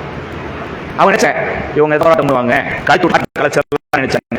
நம்முடைய போராட்டம் அறிவார்ந்த போராட்டம், போராட்டம், அசைக்கும் போராட்டம், அசைத்துக் கொண்டே இருக்கும் போராட்டத்தை நாம் நினைக்கிறோம். அந்த பயிர் எடுத்த நாங்க அவ்வளவு வேகமா அதன் அடி அந்த மாவட்டத்தை சார்ந்த மிக பலமான அதிகாரத்தில் உள்ள ஆட்சி அதிகாரத்தில் அவர் நம்முடைய மன்னிப்பு கேட்டார். நாகரிகம் அதை பேர் நாங்கள் போராட்டத்தை அறிவித்தோம். அந்த போராட்டத்தை அறிவித்தோம். நம்முடைய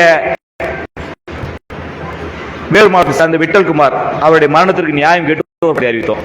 அந்த போராட்டத்தை அறிவித்த பொழுது 10 ரூபாய் இயக்கம் சார்பிலே விட்டல்குமார் நியாயம் கேட்டு விட்டல் குடும்பத்துக்கு நீதி கேட்டு அந்த வழக்கை விரைவாக நடத்த சொல்லி சிபிசிஐடிக்கு அந்த வழக்கை மாற்ற சொல்லி கலெக்டரை முற்றுகையிடும் போராட்டம், மாவட்ட ஆட்சியரின் போராட்டம். மாவட்ட ஆட்சியர் முற்றுகையிடுவது எத்தனை பேர் தேவை? கலெக்டர் முற்றுகையிட்டு போராட்டம்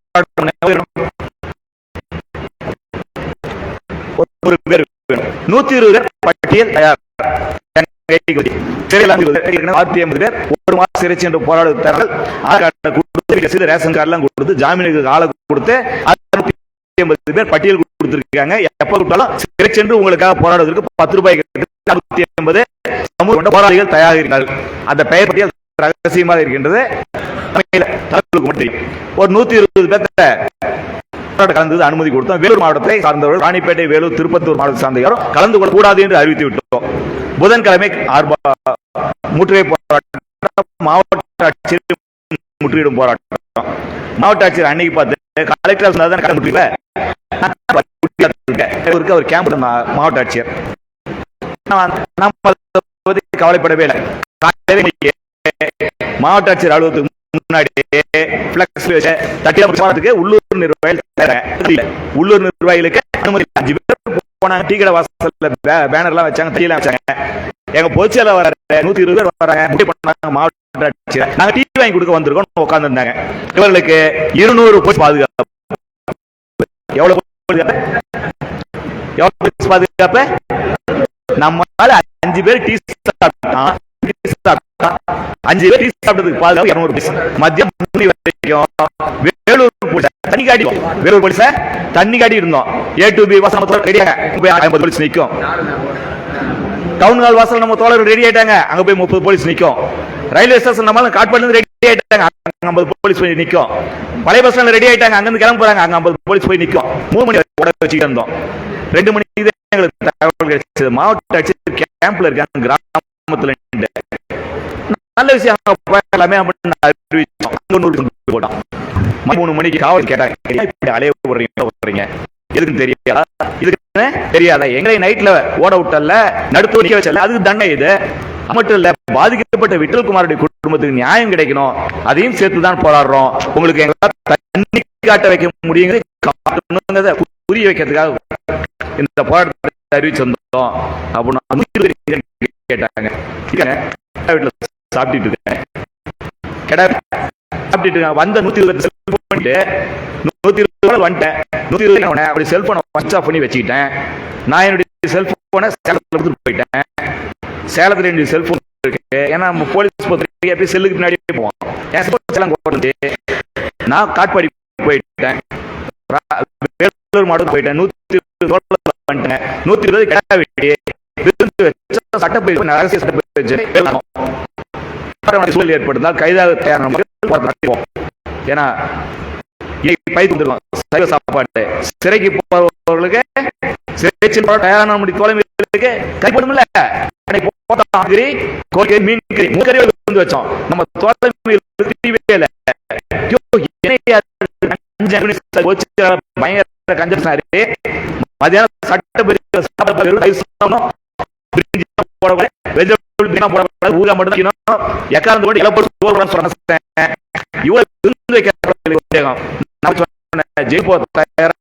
நான் ஜெயிலுக்கு போக தயாரா வரல,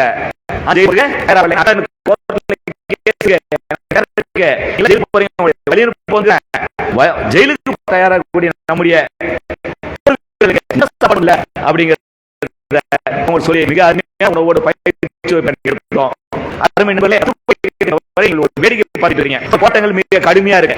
அரசு அமைச்சிருக்கேன், அரசு கட்சி கடுமையா போராடுறாங்க. முதலமைச்சரை சட்டமன்ற போராட்டம்,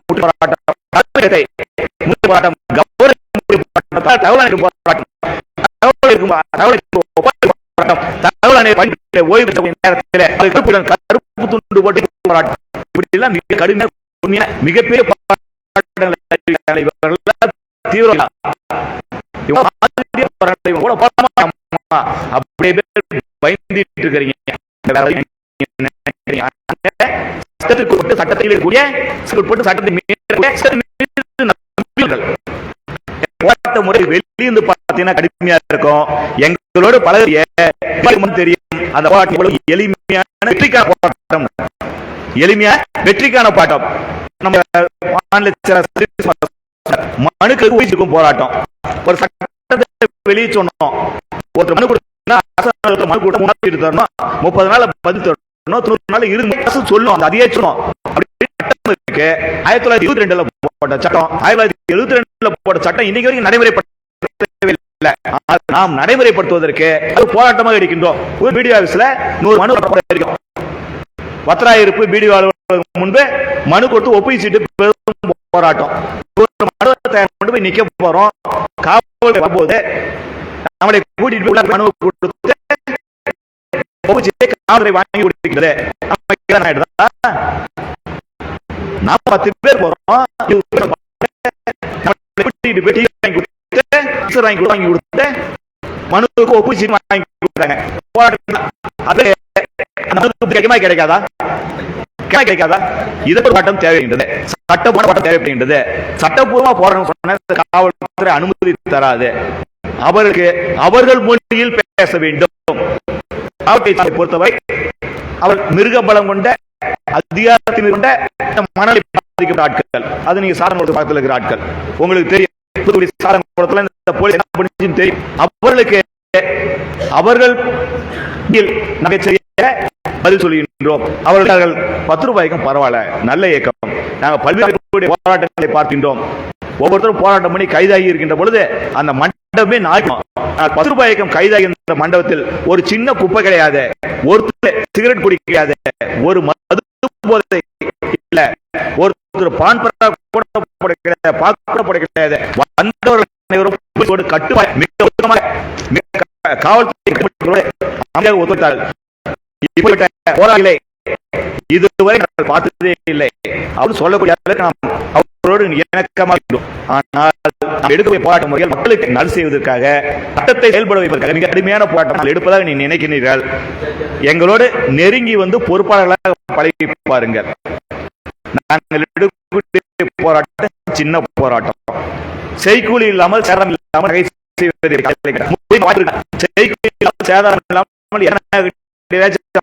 லலிதா பெரிய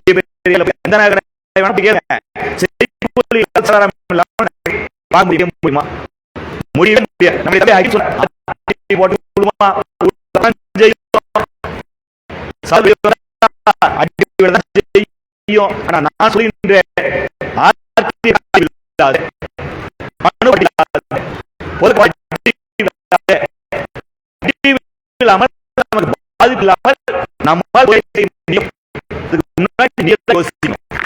ஒரு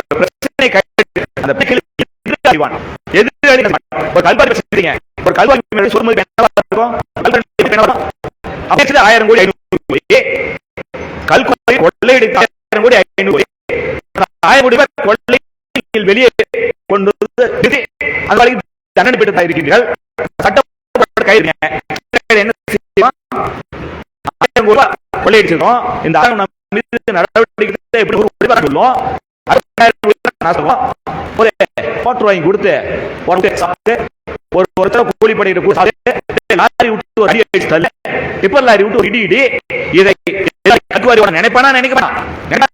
இப்ப கல்குவாரிக்கு நீங்க பெட்சன் போன்னு நினைச்சீங்கன்னா மக்களை திரட்ட வேண்டும். பாதிக்கப்பட்ட மக்களை திரட்டி அவர்களை போராட்ட காலத்தில் ஈடுபட வைக்க வேண்டும். அவர் பின்னூலமாக வேண்டும். ஆனால் நீ அனாதே நிற்ப, அந்த மக்கள் ஓடி போயிருவாங்க. நீ அனாதே நிற்ப. முதல்ல உங்க கோயிலுக்கு தான் காசு கொடுத்துருக்கோம், அவரு தான் காசு கொடுத்துறோம். உங்க ஊர்ல கூடிய ஆளுங்கட்சி காசு கொடுத்துருக்கோம். உங்க ஊர்ல லட்சப்பேர் கட்சி காசு கொடுத்துருக்கோம், சாதி கட்சி காசு கொடுத்துருக்கோம், அது ஊர்ல காசு கொடுத்துருக்கோம், பஞ்சாயத்து வார்டு மெம்பர் காசு கொடுத்துருக்கோம். எதிரியே இல்லாத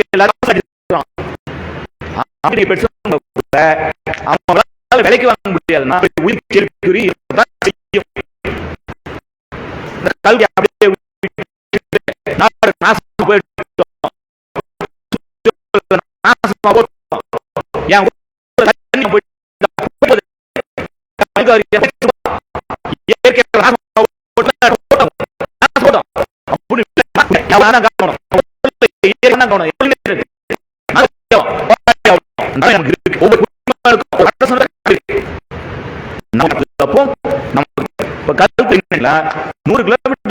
நண்பர்கள் பிரச்சனையை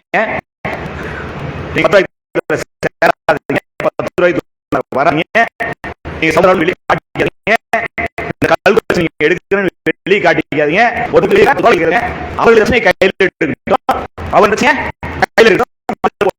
கோர்ட்டுக்கு போட்டோம். நீங்க வேடிக்கை பாருங்க என்ன நடக்குதுன்னு. 10 பேர் 5 பேர் கால் ஓடி போயிருவோம். 5 பேர் கஷ்டம் ஓடி போயிருவான். 2 பேர் விட்டுருவான். ஒரு 3 பேர் விட்டவே மாட்டான், தலையே பண்ண விட மாட்டான். எடுத்து ஜெயிக்க வரைக்கும் போராடிட்டு இருப்பான். வெற்றி பெறுவோம். வெற்றி பெற வைப்பான்.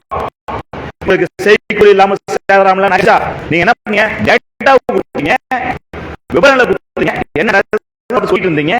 அவர் உங்களுக்கு மட்டுப்பட்டார். ஐயா உங்களுக்கான பதில் பிரச்சனை வராம ஒவ்வொரு பிரச்சனையிலும் என்ன செய்வான்னு மனு போடுறீங்க. பஞ்சாயத்துல சாதாரணமா போயிட்டானா கல்வாரி 1000 ரூபாய் மாசத்துக்கு 1 லட்சம் ரூபாய் ஊழல் பண்ணிருப்பான். நாய்க்கு குடும்ப கட்டுப்பாடு பண்ணு சொல்லிட்டு தெருநாய் குடும்ப கட்டுப்பாடு 50,000 ஊழல் பண்ணிருப்பான். அதுல ஒரு 20,000 வருஷம் போனா பஞ்சாயத்துல, சின்ன பஞ்சாயத்துல ஒரு 20 லட்சம் 5 வருஷம் மாசம் பஞ்சாயத்து உள்ள அட்டிக்காதான் நல்லா இருக்கும். கேட்டீங்கன்னா ஊர்ல குடிக்க முடியாதுங்க. ஊர்ல குடிக்க சாதாரண பஞ்சாயத்துல ஜெயிக்கிறது நடக்காத விஷயம். ஒருத்தன் பஞ்சாயத்து தலைவர் தேர்தலில் ஜெயிக்கலாம் அப்படின்னா ஊர்ல யோக்கியத்தனையும் கரைத்து குடித்த மிகப்பெரிய திறமை அதிக முடியும். ஒவ்வொரு வீட்டையும் இருப்பான். பஞ்சாயத்துல ஒரு மாதிரி இருப்பான். அப்படி மனைவிட்ட போய் ஓட்டு கேட்கலாம், வீட்டுக்கார்ட்ட போய் ஓட்டு கேட்டு இருப்பான், அண்ணமாயிட்ட வாங்கி கொடுத்து ஓட்டு கேட்டு இருப்பான். சீலை யார் வாங்கி தரணும்? ஒரு பெண்ணுக்கு ஒரு சங்காரம் சகோதரன் வாங்கி தரணும்.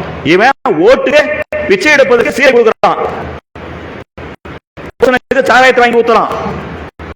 எல்லாம் தெரிஞ்சு வச்சிருக்கான்ல, சாதிகளை ஊத்துவாங்கல்ல, சாதி ரெண்டாக்கறான்ல, ஓட்ட ரெண்டாக்கறான்ல, எதிர்க்கட்சி ஓட்ட கொடுத்து வாங்குறான்ல, எதிர்க்கட்சி போனா அவங்க வாங்குறான்ல, யாரு எலெக்ஷன் வேலைக்கு வாங்குறான்ல, எவன் பொட்டி வச்சு தேர்தல் நடத்துறான் அந்த தேர்தல் அதிகாரிய வேலைக்கு வாங்குறான்ல, பாதுகாப்பு வேலைக்கு வாங்குறான்ல, எல்லா தேர்தல் ஜெயித்து போறான். கௌரவம் அந்த பஞ்சாயத்துல பதவி, அந்த ஊரை யாரும் எடுத்து கேள்வி கேட்காத நிலைமை அவனுடைய கட்டுப்பாடு நினைச்சிருக்கான். ஒரு அண்ணத்திமுக திமுக எந்த கட்சி வேணாலும் இருக்கட்டும், உங்க ஊரைக்குள்ள பஞ்சாயத்துல கேட்காம அந்த ஊருடைய கேட்காம மந்திரி உள்ளார நுழைய முடியுமா? பஞ்சாயத்துல கேட்காம மந்திரி நுழைய மாட்டார்ல. எம்எல்ஏ வேலை செய்யறான் பஞ்சாயத்து பஞ்சாயத்துல மந்திரி யாரு அந்த அளவுக்கு அந்த கிராமத்துல முடிசாமனாக இருக்கக்கூடிய பஞ்சாயத்து தலைவர். அந்த நீங்க கையில் எடுக்கல அவர் நினைக்காத மந்திரி எம்எல்ஏ பாக்கெட்ல எம்பி என்னைக்காக ஊருக்குள்ள நுழைய மாட்டான். அவ்வளவு பெரிய சிங்கான ஒழுங்கா ஜட்டி போட பையன் போறான். மாசாமி பிள்ளை மேல விட்ட முடியுமா? கந்தசாமி விவசாயம் அந்த பையன் போறான், விட்ட முடியுமா? அப்படின்னு ஈகோ பாப்பா. அதுக்கு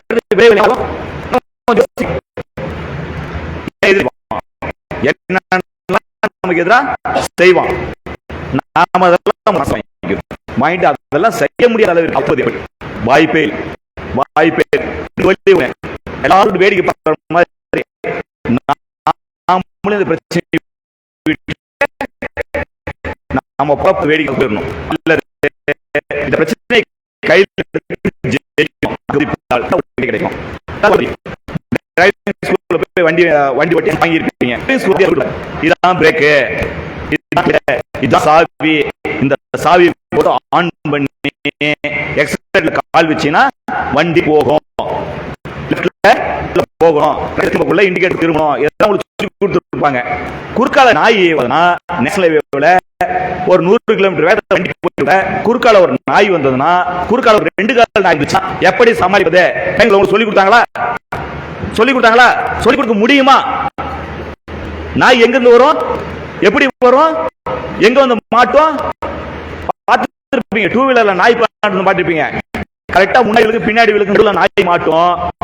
அப்படியே வண்டியை குட்டியை போட வைக்கும். வண்டி ஓட்டணும், கை கால் உடையும், மூஞ்சி முறை எல்லாமே கொண்டு போகும், தலையிலிருந்து கால் வரைக்கும் கிழிஞ்சு போய் கிடப்பான். நாய்க்கு ஒண்ணுமே ஆகாது. அது ஏறிச்சு கத்திட்டு கேட்டான், நாயே உனக்கு நான் தான் கிடைச்சனடா, என்ன தள்ளி விட்டு நம்மளை திட்டிக்கிட்டு திரும்பி போயிருக்கோம். நாயின் கோச்சு போடுவார், அதை நம்மளை கமிச்சிட்டு போயிடும். அப்படி ஒரு நிகழ்வு நடக்கின்ற பொழுது எப்படி வண்டி ஓட்ட வேண்டும் என்று டிரைவிங் ஸ்கூல் ஓனரால, டிரைவிங் ஸ்கூல் வாத்தியாரால சொல்லிக் கொடுக்க முடியுமா? நம்முடைய பயிற்சியில் புரிஞ்சுக்கணும். புரிந்து கொண்டு அந்த சூழலுக்கு தகுந்த மாதிரி நாம் நம்மை காப்பாற்றிக் கொள்ள வேண்டும். அதே போல்தான் சமூக சேவை செய்யக்கூடிய நீங்களும் எதிராளியை சமாளிப்பது எப்படி, அதுக்குதான் நாங்கள் தெளிவாக சொல்றோம். உதவுமா அந்த பிரச்சனை கையில் எடுக்காம விடக்கூடாது, எடுக்காம விடக்கூடாது. என்ன வழி? சின்னதா உதவுமா, பக்கத்து இருக்கிற நண்பர்கிட்ட கொடுத்து போய் பக்கத்துல போய் உதைக்க முடியாது. பெருசா உதவுமா 100 கிலோமீட்டர் வெளியே நண்பன் கூட உன் தோழன்ட்ட கூட உங்களுக்கு ஆள் வேணுமா, ஆட்கள் வேணுமா, வெளியூர்ல இருந்து ஆர்டி போறது வெளியூர்ல போறது வாங்க 10,000 குரூப்புக்கு வாங்க, எனக்கு ஒரு ஆர்டி போடணும், எனக்கு ஒரு 100 ஆர்டி போடணும், எனக்கா மனு போடணும், ஒரு செய்தி போடுங்க. 50 தோழர்கள் வருவாங்க, உங்க மனுவை அவங்க சொந்த காசுல போடுங்க. அவங்க சொந்த காசுல உங்களை மனு போடுவாங்க. அவங்க ஒரு பிரச்சனை நீங்க கையில எடுத்துங்க. ஒரு பிரச்சனைய பண்டமாற்றம் பண்டமரம் அவங்க ஒரு பிரச்சனை கையில நீங்க எடுக்கல, உங்க சொந்த காசுல அவனுக்கு மனு போடுங்க. உங்க ஒரு பிரச்சனை அவங்க மனுக்கள் போடுவாங்க. ஒரு 10 பேர் மனு போட்டாங்களா 5 பேர் மறந்துங்க விட்டுவாங்க, அல்லது காசு வாங்கிட்டு விட்டுவான்னு வச்சுக்கோங்க. போதா இன்னொரு 5 பேர் இருக்காரா உட்காரு பாஸ்கர் கருப்புசாமி ஆர்டி போட நான் மறந்துட்டேன். ஆணைய விசாரணை வந்ததுல ஆணையத்துக்கு போட்டேன். ஆணையத்துக்கு போட்டார், பதில் வாங்கி கொடுத்துட்டார்.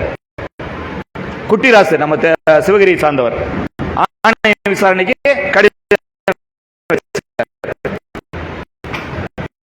ஈரோடு மாவட்டத்தில் சாதாரண ஒரு தொழிலாளி விசாரணை நேரில் பண்ணார். அப்படி சென்னை சாப்பிட்டாங்க, அவர் சேர்த்துட்டாங்க. அவருக்கு ஒரு 1000 ரூபாய் ஜி பண்ணேன். சாதாரண கூலி தொழிலாளி வேலையை விட்டுட்டு ஒரு நாள் திருநெல்வேலி ஒரு பஸ்ஸுக்கு ஆர்டி போட்டு நம்முடைய சக தோழருக்கு ஆர்டி போட்டு அவருக்கு ஒரு பஸ்ஸுக்கு ஒரு 1000 ரூபாய் கொடுக்குறாங்க. அந்த ஆர்வலருக்கு 1000 ரூபாய் ஜிபே பண்ணேன். 2 நாள் வந்துருச்சு. வேலை விடுங்க, இது பொது 10 ரூபாய் இதற்காக பயன்படுத்த சொன்னேன். அந்த தம்பி சார், ஆனா ஒரு நாள் சென்னை சுத்தி பார்த்தோம்னா காலையில சென்னையில இறங்கின ஒரு தோழர் கூட்டிட்டு போய் ஒரு நண்பர் கூட்டிட்டு அவங்க வீட்டுல எனக்கு டிஃபன் கொடுத்தாரு, ஆணையத்துக்கு கூட்டிட்டு மத்திய சாப்பாடு ட்ரெயின் ஏற்றி கொடுத்தாரு, இடையில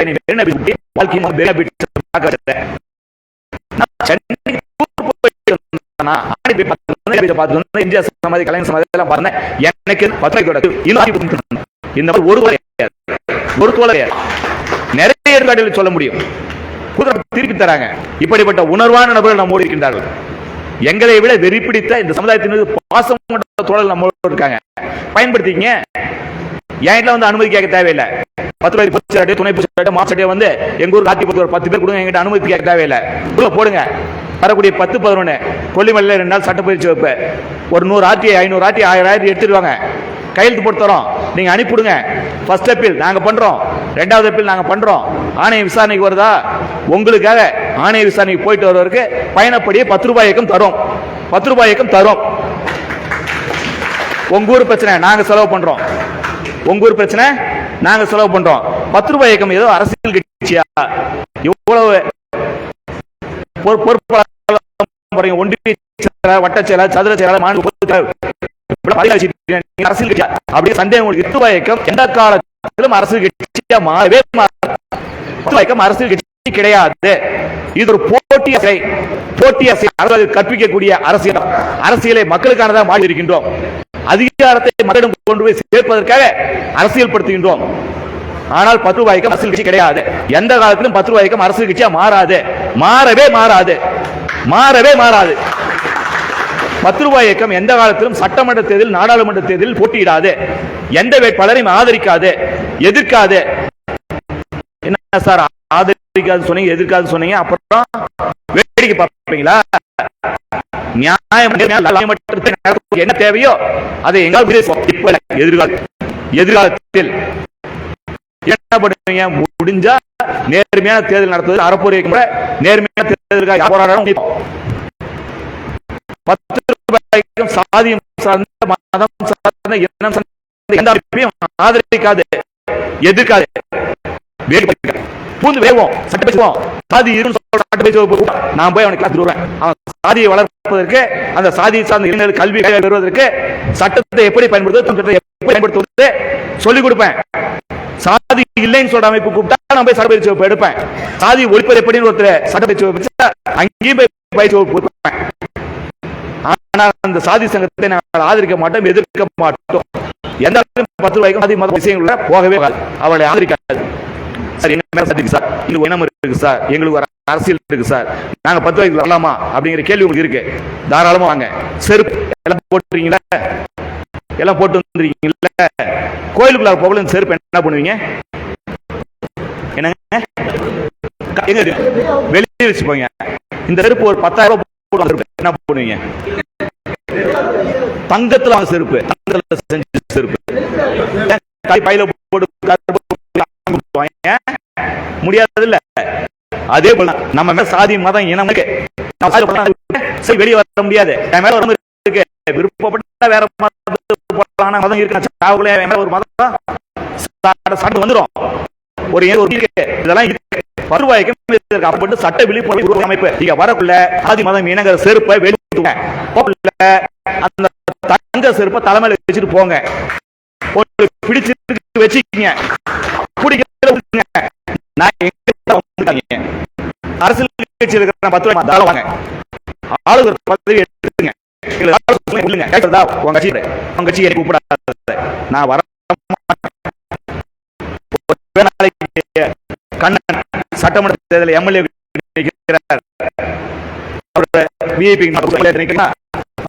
ஆதரிக்காது.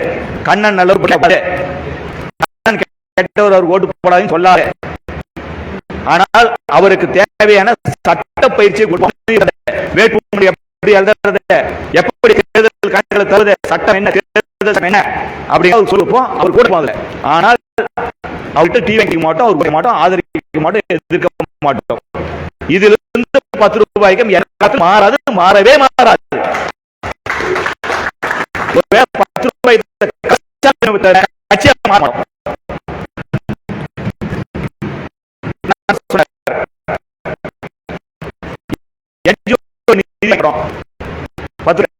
ஒரு கோடி பேர்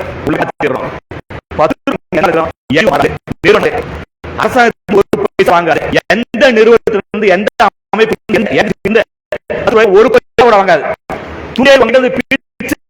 நடத்துமே கை நீட்டு வாங்கி எந்த அமைப்பையும் எந்த கட்சியிட்டு யார்ட்டையும் காசு செய்யவே செய்யாது. ஒரு வந்தார், ஐயா உங்களுக்கு 100 கோடி வாங்கி தரேன் அப்படின்னாரு. முதல்ல மாநாட்டு வெளியே வயதுல பெரிய ஒரு மூத்தவர் சொல்லி சொல்லி பார்த்து கேட்கல, கழுத்து பிடிச்சி 100 கோடி வாங்கி தரங்கிற கொடுப்பா அப்படின்னு முடியாது.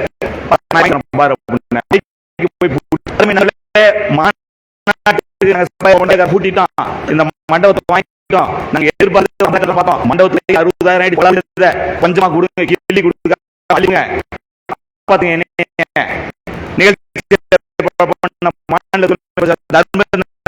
காப்பாத்துங்க அப்படின்னு ஆளு கொஞ்சம் எதிர்ப்பு போட்டு கொடுத்தேன்.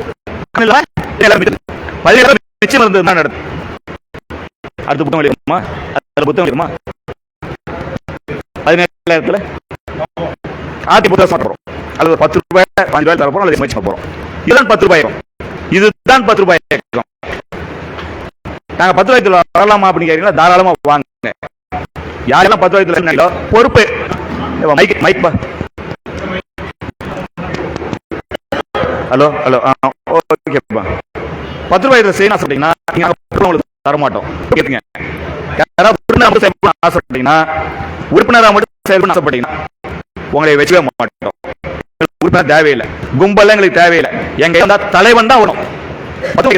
இருக்கிறேன், தற்காலிக பொதுச்செயலாளர் இருக்கிறேன். ஒரு 1000 கிராமங்கள்ல வலிமையான கட்டமைப்பு செயல்பாடு கிளை அமைச்சிருக்கு. 10 ரூபாய்க்கு எலெக்ஷன் நடக்கும். புதுசா நீங்க தேர்ந்தெடுப்பீங்க. அதுவரை நான் கட்டமைப்பு பணியில் உருவாக்கி இருக்கிறேன். இயக்கத்துக்கு தலைவர் யார் கேட்டீங்கன்னா யாரும் கிடையாது. நீங்கள் ஒவ்வொருவரும் உங்களுக்கான தலைவர். நீங்க தான் உங்களுக்கு தலைவன். உங்களுக்கு மேல எந்த தலைவனும் கிடையாது, உங்களுக்கு கீழே எந்த தலைவனும் கிடையாது. உங்களுக்கு சமமான தலைவர் இவர்கள் எல்லாம் உங்களுக்கு சமமான தலைவர்கள். கொள்கை தலைவர்களா 10 ரூபாய் இயக்கம் தொழிலாளர்களையும் விவசாயிகளையும் கொள்கை தலைவர் தலைவரோ அந்த 10 ரூபாய்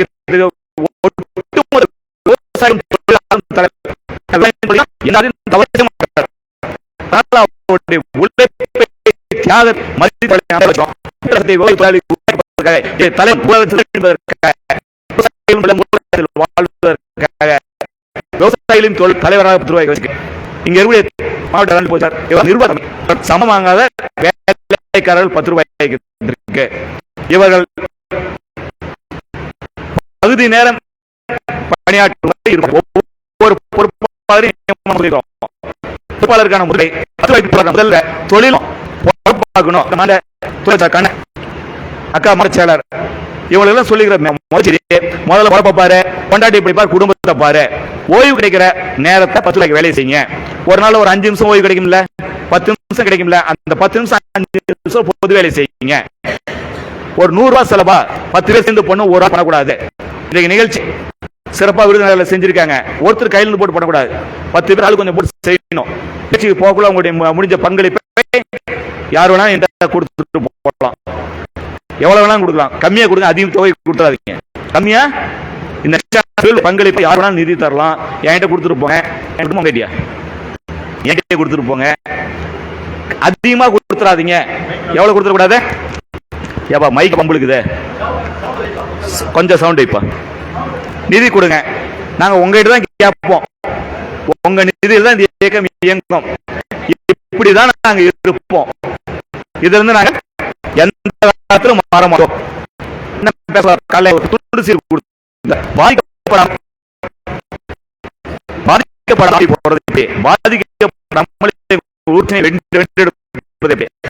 கொஞ்சம் யோசிங்க.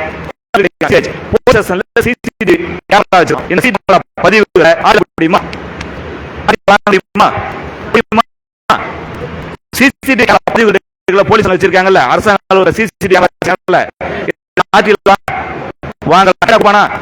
என்ன சொல்லுவான்? அழிப்பு போயிடுச்சு, அழிஞ்சு அழிக்கூடிய பொருள் 7 நாள் பதிவு தானே அழிஞ்சிடும். அதனால எங்க எழுதி போச்சு, இந்த பதில் ஏற்புடைய பதில், இந்த பதில் ஏற்புடையதில் முடிச்சிட்டேன். நாம என்ன செய்யணும்? யோசிக்கணும். எதிராளி என்ன பதில் சொல்லுவான், எதிராளி என்ன செய்வான், எதிராளி அந்த அரசு அலுவலர் என்ன பதில் தருவான் அப்படிங்கிறது யோசிக்கணும். ஒரு காவல் நிலையத்தில் சிசிடிவி ஃபுட்டேஜ் கேக்குறீங்க, தெளிவா பதில் சொல்லுவான். தானால அழிஞ்சு போச்சு தர முடியாதுன்னு சொல்லிடுவான். அழிஞ்சு எப்படிப்பா தருவான் அப்படி கேட்பாங்க. சரியான பதில் தானே? சரியான பதில் தானே? ஆணையம் ஏற்றுக்கொள்ள முடியல, கோர்ட்டு பதில் வரும், வரும், சுப்ரீம் கோர்ட்டுக்கு போனாலும் இதுதான் பதில் வரும். முதல்ல இந்த மாதிரி ஒரு 3 சிசிடிவி எங்களுக்கு தேவைப்படுது, கேஸுக்கு தேவைப்படுது, வழக்கு தேவைப்படுது. என்ன கேஸ் சொல்லக்கூடாது, என்ன பிரச்சனை, என்ன கேஸ் சொல்லவே கூடாது. இது கேஸுக்கு தேவை ஆதாரங்கள் மலர்ந்துருச்சு, மழை முடிய வரைக்கும் நடத்தலாமா, முடிச்சிடலாமா? என்னங்க சான்றிதழ் தரணும், முடிச்சு சான்றிதழ் தருவோம். நிறைய பொறுப்பாளர்களுக்கு சமுதாயங்களுக்கு அங்கே மரியாதை செலுத்தணும். அது நான் 5 நிமிஷம் முடிச்சிடறேன். என்ன சொல்ல, லீகல் நோட்டீஸ், சட்டப்பூர்வ அறிவு முதல்ல கொடுங்க. இந்த சிசிடிவி ஃபுட்டேஜ் வழக்கிற்காக தேவைப்படுது. என்ன வழக்குன்னு சொல்றாரு, இந்த சிசிடிவி ஃபுட்டேஜ் பாதுகாப்பா வை அப்படிங்கிற ஒரு நோட்டீஸ் அந்த சிசிடிவி கேமராவுக்கு யார் பொறுப்பான அதிகாரியோ, நிலையமா இருந்தா காவல் உதவி காவல் ஆய்வாளர், அவருக்கு மேல எஸ்பி, டிஜிபி, இவங்களுக்கெல்லாம் ஒரு லீகல் நோட்டீஸ் அனுப்புங்க. போலீஸ் ஸ்டேஷன் இன்ஸ்பெக்டர் ஒரு legal notice copy SP, DGP அனுப்பி முதல் நோட்டீஸ் அனுப்பிட்டு அடுத்த நாள் ஆட்சி போடுங்க. முதல் நாள் வக்கீல் நோட்டீஸ் போயிடுச்சு, லீகல் நோட்டீஸ் போயிடுச்சு. இப்ப அந்த ஆவணத்தை பாதுகாப்பாக எடுத்து வைக்க வேண்டிய கடமை காவல்துறைக்கு வந்துவிட்டு, அந்த ஆவணம் அளிக்கப்பட்டால் அளித்த காவல்துறை அதிகாரிக்கு சிறை தண்டனை உண்டு. எவ்வளவு நாள் ஆவணம் ஜெயில், பொது ஆவணத்தை அளித்தால் 3 வருஷமா, 3 வருஷம், 3 இப்ப ஒரே பத்திரமா வச்சிருவாங்கல்ல, அடுத்த ஆட்சி போட்டு அவன் தர முடியாது,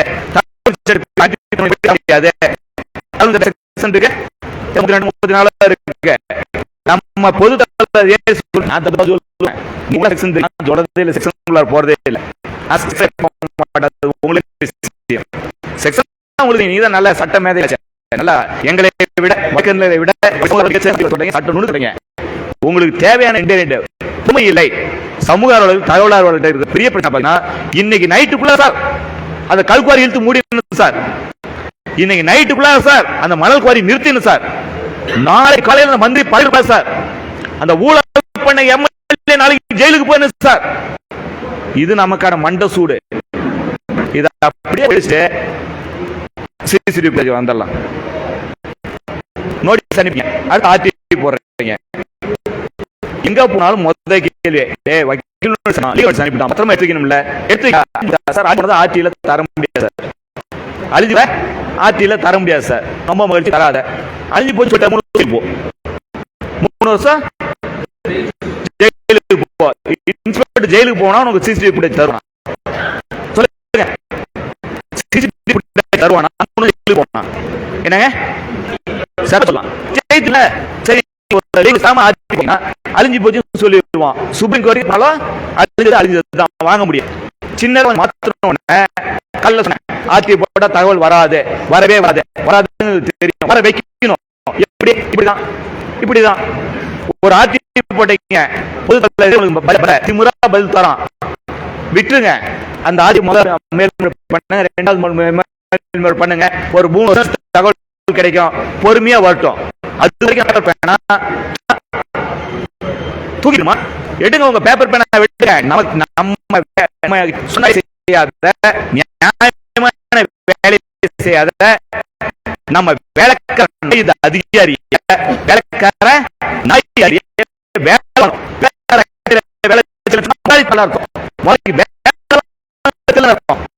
சம்பளம் முதலாளி 2 இந்த அரசு சொல்லிட்டான், விட்டுருவோம். பொறுமையா paper banner 50 RT 100 RT 200 RT அது எல்லா ரெக்கார்டையும் வாங்கி தெருவில் ரெக்கார்டு பொதுமக்களுக்கு தேவையா வந்து வாங்கி சொல்லுங்க. ஊர்ல ராசிபுரம் நகராட்சியினுடைய தீர்மானம் 30 வருட தீர்மானம், ராசிபுரம் நகராட்சி தீர்மானம் அலுவலகத்திற்கு யார் வேணாலும் ஃப்ரீயா எடுத்துக்கலாம். ராசிபுரம் நகராட்சியினுடைய தீர்மானங்கள் தலைமை அலுவலகத்தில் பைண்ட் செய்யப்பட்டு இருக்கு. யார் வேணாலும் ராசிபுரத்துக்காரங்க அல்லது யார் வேணாலும் என்னுடைய அலுவலகத்திலிருந்து ஓசில ஜெராக்ஸ் எடுத்துக்கலாம், இலவசமா ஜெராக்ஸ் எடுத்துக்கலாம். சொல்ல முடியல, இதுதான் வெற்றிக்கான வழி. கொஞ்சம் யோசிங்கன்னா உங்க பிரச்சனை. இப்ப நான் ஒவ்வொரு பிரச்சனை கையில் எடுக்கல, நீங்க சொல்லக்கூடிய அனுபவங்கள் வெளியே சொல்லிட்டு இருக்கோம் அப்படிங்கிற கதையை வெளியே சொல்றோம். அந்த அனுபவங்கள் மூலமா நீங்க ஜெயிக்கிறதான வழியை கண்டுபிடிக்கலாம். ஊழலை கண்டுபிடிக்கிறது வழி எப்படி? பஞ்சாயத்துல ஊழல் பண்ணிட்டான், தாசில்தார் ஊழல் பண்ணிட்டான், மந்திரி ஊழல் பண்ணிட்டான், கண்டுபிடிக்கிறது வழி என்ன? ஊழல் இது ஆப்பு இருக்கான்னு கேட்பாங்க, ஆப்பு லிங்கான்னு கேட்பாங்க.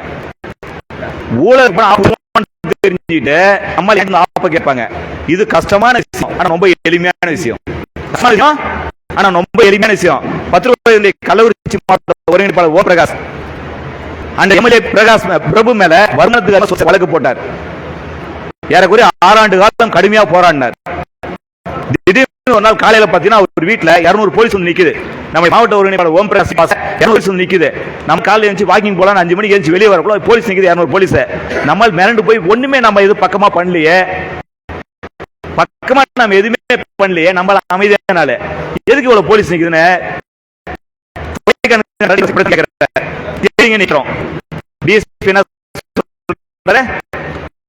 தெரியலங்க. வீட்டுக்கு பால் போட சொன்னாங்க, வந்திருக்கிறோம். நீங்க உண்மையிலேயே போலீஸ்க்கு தெரியாது, தெரியாது, போலீஸ்க்கு தெரியாது, தெரியும். 8 மணிக்கு தொலைக்காட்சியில் செய்தி 8 மணிக்கு தொலைக்காட்சியில் செய்தி சட்டம் உறுப்பினர் பிரபு சம்பந்தப்பட்ட வீடுகளில்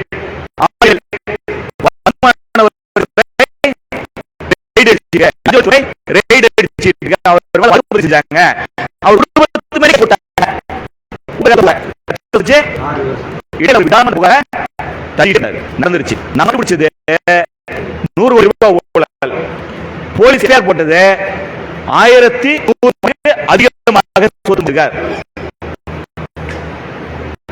எவ்வளவு பெரிய கண்டுபிடிப்பு தேவைப்படுகிறது, அது உண்மையில் தேவைப்படுகிறது. இடையில என்னாச்சுன்னா நம்ம கையில் எடுத்தப்ப ஒரு வீட்டை அடிச்சாங்க, அவருடைய நகை கடையை அடிச்சு நொறுக்குனாங்க. திருப்பி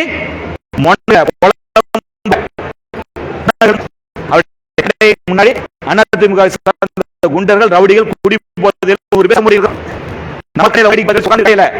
ரோட்ல என்ன இருக்காங்க, அரை மணி நேரம் ஒரு குடியாரன் கல்லூரிய கண்ணாடிய உடைக்க கடையை பூத்து அடிச்சு நொறுக்கலாம். அதுவரை மனசன் கம்முன்னு உட்கார்ந்தார். கடை உடைஞ்ச பிறகு காவல்துறை அதிகாரி சொல்றாரு, ஐயா கடையை உடைச்சிட்டாங்க, வாங்க போலீஸ் ஸ்டேஷன் போலாம், என் மேல கேஸ் போடுங்க, என்னை ரிமாண்ட் பண்ணுங்க. யார் மேல? பாதிக்கப்பட்ட சமூக சொல்றாரு, அவருடைய கடையை அடிச்சு நொறுக்கிட்டாங்க. அவரு கடை வாசல் 100 பேர் நின்று திட்டுறான். நம்மால் சொல்றாரு, என் கடையை நொறுக்கிட்டாங்க, என் மேல கேஸ் போடுங்க, என்னை ஜெயிலுக்கு அனுப்புங்கன்னு போய் புகார் தரார். போலீஸ் கூட்டிட்டு போனார். அதுதான் நடந்துச்சு. அதுதான் நடந்தது. காவல்துறை பாதுகாப்புல நம்ம கடையை உடைச்சாங்க. ஆனால் இவர் ரோட்ல போன ஒருத்தனை திட்டினாராம், ஆயாமான்னு திட்டினாராம், அவனை மண்டையை உடைச்சிட்டாராம். அப்படின்னு இவர் மேல கொலை முயற்சி, கொலை மிரட்டல் 7 செக்ஷன் போட்டான். போட்ட இன்ஸ்பெக்டர் இன்னைக்கு அழுதிட்டு இருக்கிறான்.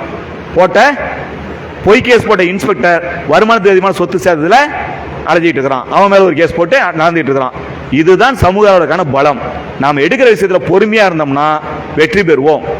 உங்களை தொட்டா யார் வருவாங்க அப்படின்னு எதிரிக்கு ஒரு கேள்வி இருக்கு, எதிராளிக்கு ஒரு கேள்வி இருக்கு. மலைச்சாமி வைக்கிற தொட்டா யார் வருவாங்க? காந்திவாதி ரமேஷ் தொட்டா யார் வருவாங்க? ஜோதிகாவை தொட்டா யார் வருவாங்க? இதுக்கு நீங்க பதில் முன்னாடியே சொல்லணும். எதிராளி என்ன பதில் சொல்லுவான்னு யோசிக்கிறீங்களா? எதிராளி என்ன சிந்திப்பான்? நம்மளை தொட்டா யார் வருவான்னு கேள்வி மனசுக்குள்ள இருக்கு. முன்னாடியே பதில் சொல்லணும். என்னை தொட்டா சமூக தமிழ்நாடு முடிச்சு நீங்க வருவாங்கயா, 10 ரூபாய்க்கு வரியா அப்படின்னு நீங்க காட்டணும். அதுக்கு என்ன வழி? அதான் சொன்னேன், ஒரு பொறுப்பு. ஒரு பொறுப்பு. உங்க கிராமத்தில் ஒரு போர்டு, ஆர்டிஐ தங்களை அன்புடன் வரவேற்கின்றது, ஆர்டிஐ தங்களை அன்புடன் வரவேற்கின்றது, ஆர்டிஐ 10 ரூபாய் இயக்கம் தங்களை அன்புடன் வரவேற்கின்றது. உங்க போட்டோவை பெருசா போடுங்க. உங்க கிராமத்தில் உங்க போட்டோவை பிரபு, உங்க கிராமத்தில் உங்க போட்டோவை பெருசா போடுங்க. விஜய் போட்டோ போடுற மாதிரி பெரிய சைஸ்ல உங்க போட்டோ போடுங்க. ஸ்டாலின் போட்டோ போடுறாங்க திமுக நடந்து வர மாதிரி, அந்த மாதிரி பிரபு போட்டோ அந்த ஊர்ல பிரபுவோட ஊர்ல பெரிய போட்டோவை போடுங்க. விருப்பப்பட்டீங்கன்னா என்னுடைய போட்டோ 10 ரூபாய்க்கு பொறுப்பாளர் போட்டோ ஸ்டாம்ப் சைஸ்ல சின்னதா போட்டு ஒரு போர்டு வைங்க. ஆர்டிஐ பெருசா இருக்கணும், உங்க போட்டோ பெருசா இருக்கணும். அந்த ஊர்ல கூடிய உங்க தோழர்கள் நண்பர்களுடைய போட்டோலாம் பெருசு பெருசா போடுங்க. போட்டு ஒரு போர்டு உங்க ஊர் வாசல்ல நுழையிற இடத்துல வைங்க. ஆர்டிஐ பிரபு என்ன ஊர் உங்க ஊரு? கிராமத்து பேர் சொல்லுங்க. கிராமத்து பேர் தாமரைக்குளம். 10 ரூபாய் இயக்கம் தாமரைக்குளம் கிளை தங்களை அன்புடன் வரவேற்கின்றது. பெருசா ஆர்டிஐ, பெருசா பிரபு போட்டோ, பிரபு நடந்து வர மாதிரி போட்டோ போட்டு ஒரு 50 தோழர்கள் அந்த ஊர்ல கூடிய கிராமத்தில் தோழர்கள் போட்டோலாம் போட்டு ஒரு போர்டு வைங்க. ஒரு பிடிஓ அந்த ஊர்ல நுழையிறார். நுழைஞ்ச உடனே இந்த போர்டு கண்ணில் படுது. ஒரு லஞ்சம் வாங்குற அதிகாரி இந்த ஊர்ல நுழையலாம். நுழையக்குள்ள இந்த போர்டு கண்ணில் வருது. அவன் என்ன நினைப்பான்? இந்த ஊர்ல ஆர்டிஐ இருக்கு, ஆர்டிஐக்கு ஒரு அமைப்பு இருக்கு, ஆர்டிஐ பொறுத்து ஒரு கும்பல் இருக்கு, ஆர்டிஐ போறதுக்கு ஒரு பெரிய கும்பல் இருக்கு. ஒரு சமூக அளவில் வந்தானே சமாளிக்க முடியாது. இங்க ஊரே சமூக அளவில் ஊரா இருக்கு. அதுக்கு ஒரு இயக்கம் வேற வச்சிருக்கானுங்க, அதுக்கு போர்டு வேற வச்சிருக்காங்க, அது கொடி வேற வச்சிருக்கானுங்க. இந்த ஊர்ல நம்ம வாழ்த்தணும் வேலையாவாது. ஒரு போர்டு உங்களுக்கான பாதுகாப்பு கொடுத்துறது இல்ல, உங்க ஊருக்கான பாதுகாப்பு கொடுத்துறது இல்ல. எவ்வளவு செலவாகும்? அவ்வளவுதான், 1000 ரூபாய். வச்சீங்கன்னா என்ன கேக்குறீங்களா? வச்சீங்கன்னா நைட்டு கிழிச்சு போயிடுவான். வச்சீங்கன்னா நைட்டு கிழிச்சிருவான். போலீஸ்ல புகார் தராதீங்க. 3 மாசம் வச்சுட்டு முடியும். பிரச்சனைகள் இல்லாமல் பாதிப்பு இல்லாம முடியும். ஒரே சின்ன கேள்வி, பெரிய தாமரை பிரச்சனை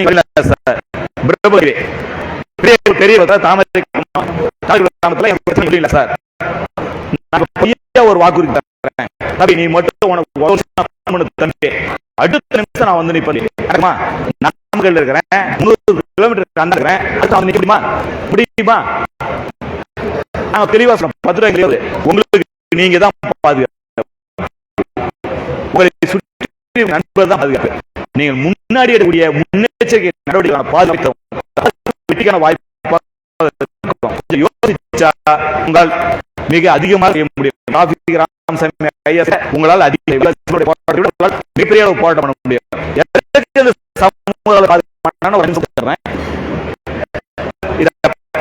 சமூக பாதுகாப்பு மாநாடு எதுக்கு அப்படின்னா,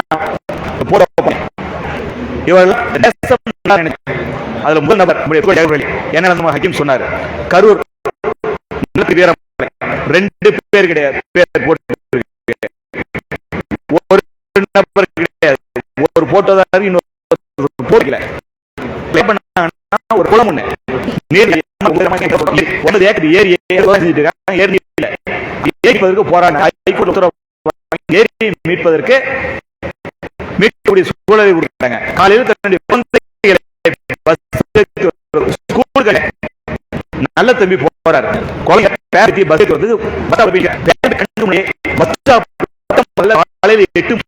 ஒரு கும்பல் நல்ல தம்பி வெட்டி கொள்ளுது. யோசிச்சு பாருங்க, ஒரு கிராமம் நல்லா இருக்கு நினைச்ச மனசு ஒரு 80 ஏக்கர் காக்கா குருவிகள் வாழ்றதுக்கு விவசாயிகள் வாழ்றதுக்கு ஆக்கிரமிப்பு ஆகிறதுக்கு மனு போட்ட கோர்ட்டுக்கு போன ஒரு நல்ல தம்பிய வெட்டி கொள்றாங்க. அவரை கொண்டதும் நிக்கல, அந்த வெட்டி கொண்ட கும்பல் அங்கிருந்து கிளம்புது, வீரமலையை தேடி போய் வெட்டி கொள்றாங்க. ஊரே வேடிக்கை பார்த்துச்சு, ஊரே வேடிக்கை பார்த்தது. கரூர் மாவட்டத்தில் அவர் இருந்த கிராமத்தை முதலப்பட்டி கிராமத்தில் கிராமமே வேடிக்கை பார்த்துச்சு. ஒரு பையன் தடுக்கல. ஏன்னா சமூக ஆளுக்கான பாதுகாப்பு அதுதான் லட்சணம், சமூக ஆளுக்கான பாதுகாப்பு லட்சணம் அதுதான். ஆனால் தோழர்களே, நண்பர்களே, இந்த வழக்கில் மிகப்பெரிய ஒரு நல்ல விஷயம் நடந்தது. கரூர் நல்ல தம்பி வீரமலையுடைய வழக்கு கரூர் மாவட்ட அமர்வு நீதிமன்றத்தில் கேஸ் நடக்குது. அந்த குடும்பத்துக்கு பஸ் காசு இல்லை, கோர்ட்டுக்கு போயிட்டு வந்து அந்த வழக்கை பார்ப்பதற்கு ஒரு வக்கீல் வச்சு பார்க்கறது வசதி கிடையாது. சென்னையில் எம்எல் ரவின்னு ஒரு வழக்கினர், சிவஞான பிரகாசன் ஒரு வழக்கினர், சிதம்பரம் வழக்கினர். சிதம்பரம் சிவஞான பிரகாசன் வயசு பார்த்தீங்கன்னா ஒரு 80 இருக்கும். எம்எல் ரவின்னு ஒரு வழக்கினர், பெரிய நல்ல சொத்து பத்துல உள்ள மனிதர். சென்னையிலிருந்து ஒவ்வொரு வாய்தாவுக்கு கரூருக்கு வருவாங்க, சொந்த காசுல ட்ரெயின் ஏறி வருவாங்க. ரயில்வே ஸ்டேஷன்ல இறங்கி ரயில்வே ஸ்டேஷன்ல பொது கக்கூஸ்ல பொது பாத்ரூம்ல குளிச்சு தயாராகிட்டு கோர்ட்டுக்கு போவாங்க, கேஸ் நடத்துவாங்க. ரூம் போட்டு தங்கி கரூர்ல போய் ரூம் போட்டு தங்கி குளிச்சுட்டு ரெடியாகி போக முடியும், அந்த அளவு வசதி உள்ள நபர்கள். ஆனா பாத்ரூம்ல பப்ளிக் டாய்லெட்ல குளிச்சுட்டு கோர்ட்டுக்கு போய் கேஸ் நடத்திட்டு வெளியே வருவாங்க. அந்த குடும்பத்தை சார்ந்தவங்க அந்த வழக்கு பார்க்கறதுக்கு வந்திருப்பாங்க. இந்த மிச்சம் பண்ண காசை அந்த குடும்ப உறுப்பினர்கிட்ட கொடுத்துட்டு போனாங்க. ஒவ்வொரு வாய்தாவும் இதே மாதிரி கரூர் நடத்தினாங்க. அந்த வழக்கில் இரட்டை ஆயுள் தண்டனை பெற்றுக் கொடுத்தார்கள், இரட்டை ஆயுள் தண்டனை பெற்றுக் கொடுத்தார்கள். அந்த குற்றவாளிகள் அப்பீல் பண்ணாங்க ஹைகோர்ட்ல, ஹைகோர்ட்லயும் விடல, அடிச்சு நவுத்துறாங்க. ஒவ்வொரு வாய்தா போய் நின்னாங்க. மதுரை பெஞ்ச் ஹைகோர்ட்ல இரட்டை ஆயுள் தண்டனை உறுதி செய்யப்பட்டது. குற்றவாளிகள் சுப்ரீம் கோர்ட்டுக்கு போனாங்க, குற்றவாளிகள் சுப்ரீம் கோர்ட் போனாங்க. சுப்ரீம் கோர்ட்ல இரட்டை ஆயுள் தண்டனை.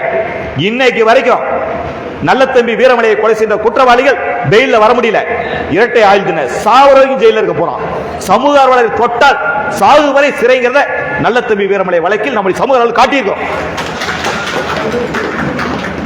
திருவண்ணாமலை ராஜ்மோகன் சந்திரா மனித உரிமை மீறலை காப்பு எதிராக போராடினார். அடிச்சு கொண்டாங்க, பட்டமகள் அடிச்சு கொண்டாங்க. கொலை செய்தவர்களுக்கு இரட்டை ஆயுள் தண்டனை, கொலை செய்தவர்களுக்கு இரட்டை ஆயுள் தண்டனை.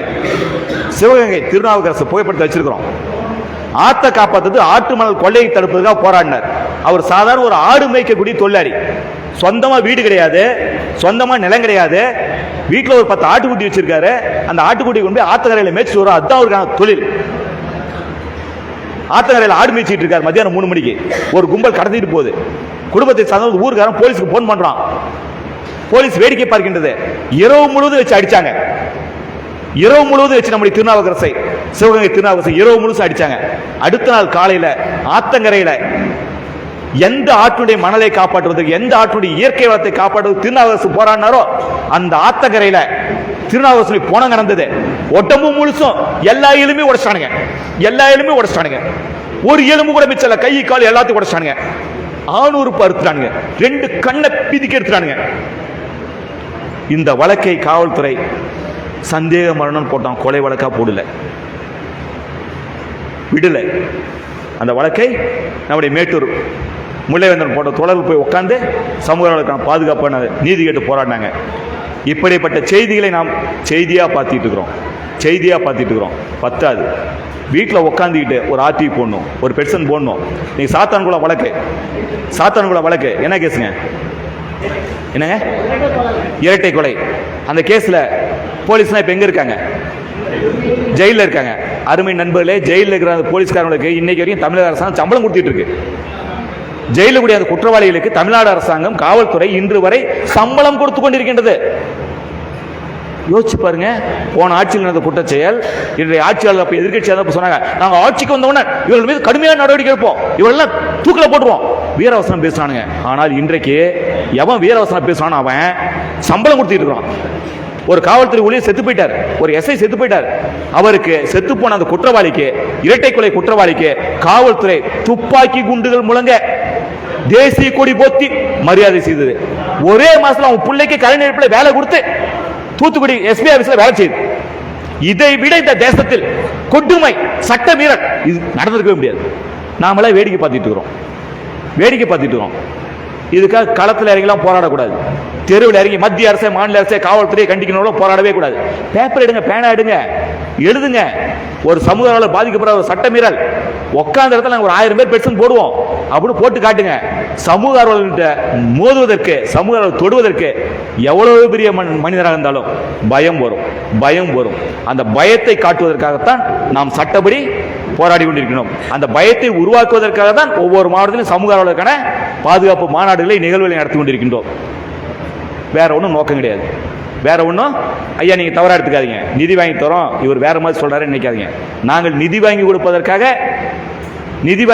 மத்திய அரசு, மாநில அரசு நிதிகளை வாங்கி என்ஜிஓக்களுக்கு கொடுப்பதற்காக சமூக ஆர்வலர் மாநாட்டை நடத்தவில்லை.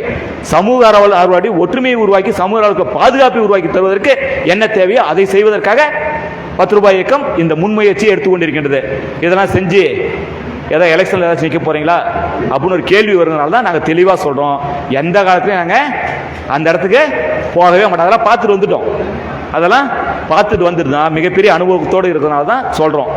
ஒரே ஒரு செய்தியோடு முடிக்கிறோம். உங்களுக்கு ஒரு சின்ன தயக்கம் இருக்கு, எங்களுக்கு ஒரு பிரச்சனை, நீங்க வருவீங்களா, நீங்களாம் வந்துடுவீங்களா அப்படின்னு ஒரு கேள்வி இருக்கு.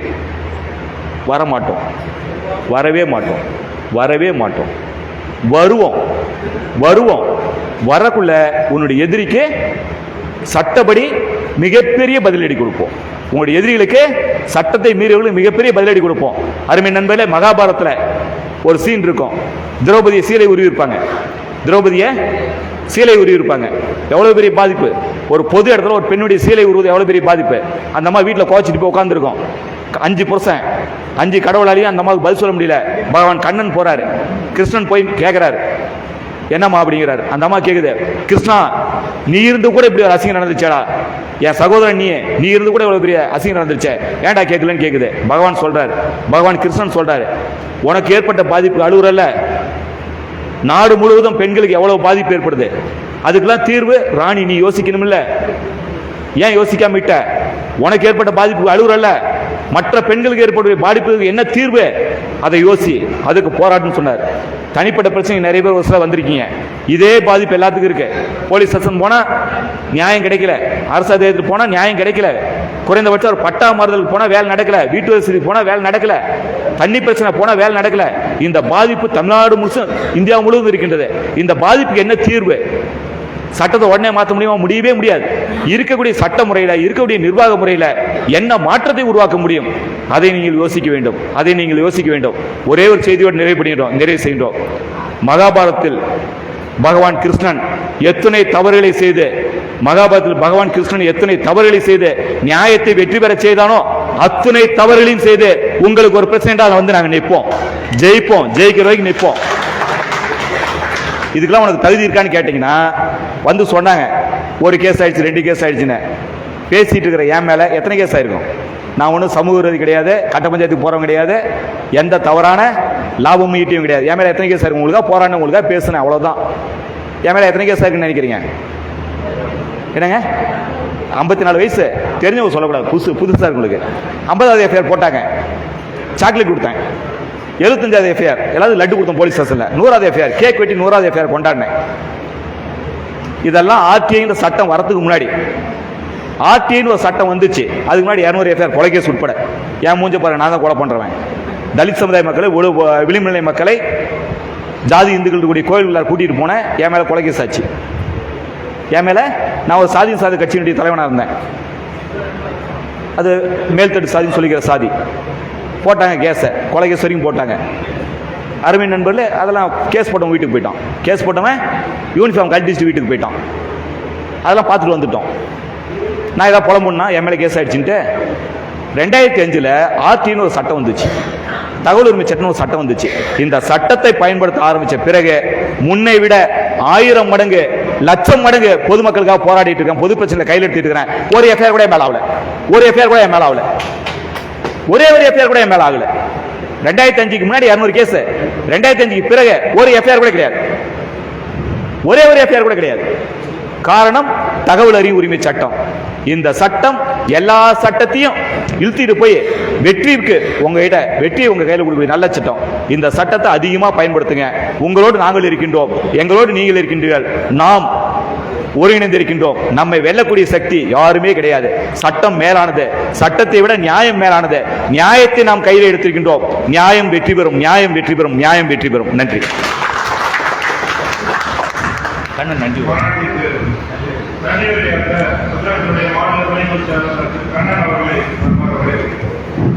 இந்த அருமையான நிகழ்ச்சியை காலை முதல் இப்பொழுது வரை மிக அருமையாக கண்டுகளித்து சட்டம் சார்ந்த நிறைய விவரங்களை எங்களது வழக்கறிஞர்கள், சமூக ஆர்வலர்கள் நிறைய பங்களிப்பை உங்களுடன் பகிர்ந்து கொண்டிருக்கிறார்கள்.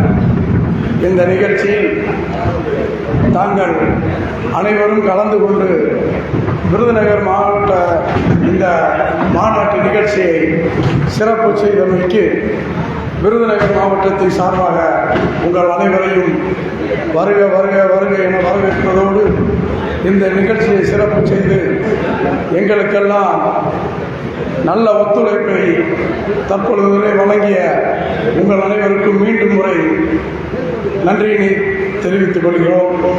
இந்த நிகழ்ச்சிக்கு நமது விருதுநகர் மாவட்டத்தினுடைய ஆட்சித்தலைவர், எனது இனிய நண்பர் அண்ணன் பிபி ஜெயசீலன் அவர்கள் அனுமதி வழங்கி தமிழகத்தில் 2வது மாநில மாநாட்டை விருதுநகரில் நடப்பதற்கு அனுமதி வழங்கியதை மீண்டும் ஒரு முறை அவருக்கு நன்றியை தெரிவித்துக் கொள்கிறேன். மாவட்டத்தினுடைய காவல் கண்காணிப்பாளர் அருமைக்குரிய சகோதரர் அண்ணன் கண்ணன் அவர்களும் இந்த நிகழ்ச்சிக்கு அனுமதி வழங்கி சிறப்பித்திருக்கிறார்கள்.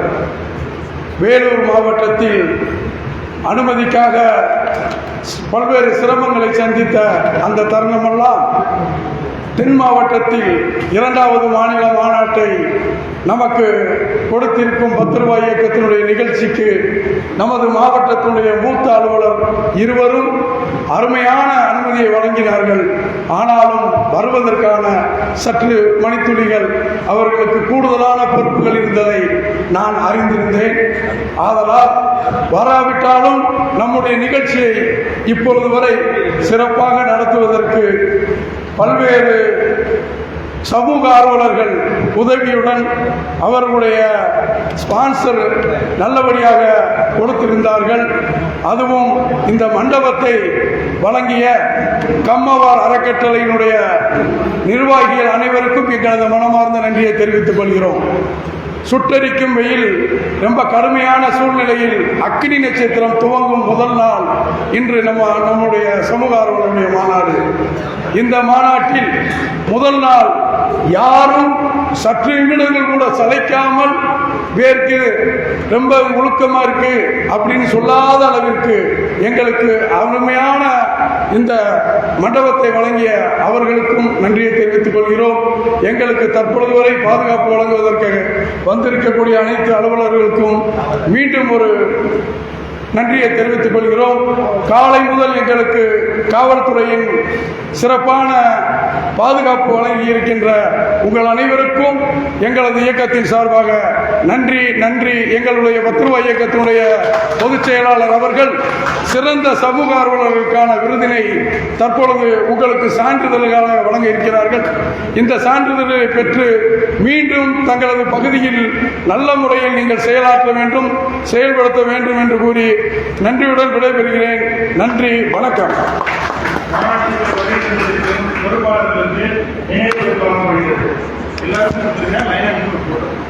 இங்கிருந்து கொடுத்தீங்கன்னா முதல்ல உங்களுக்கு யார் போட்டோ எடுக்கிறீங்க? எங்க உங்க போட்டோ எடுக்கிறோம்? ஐநாறு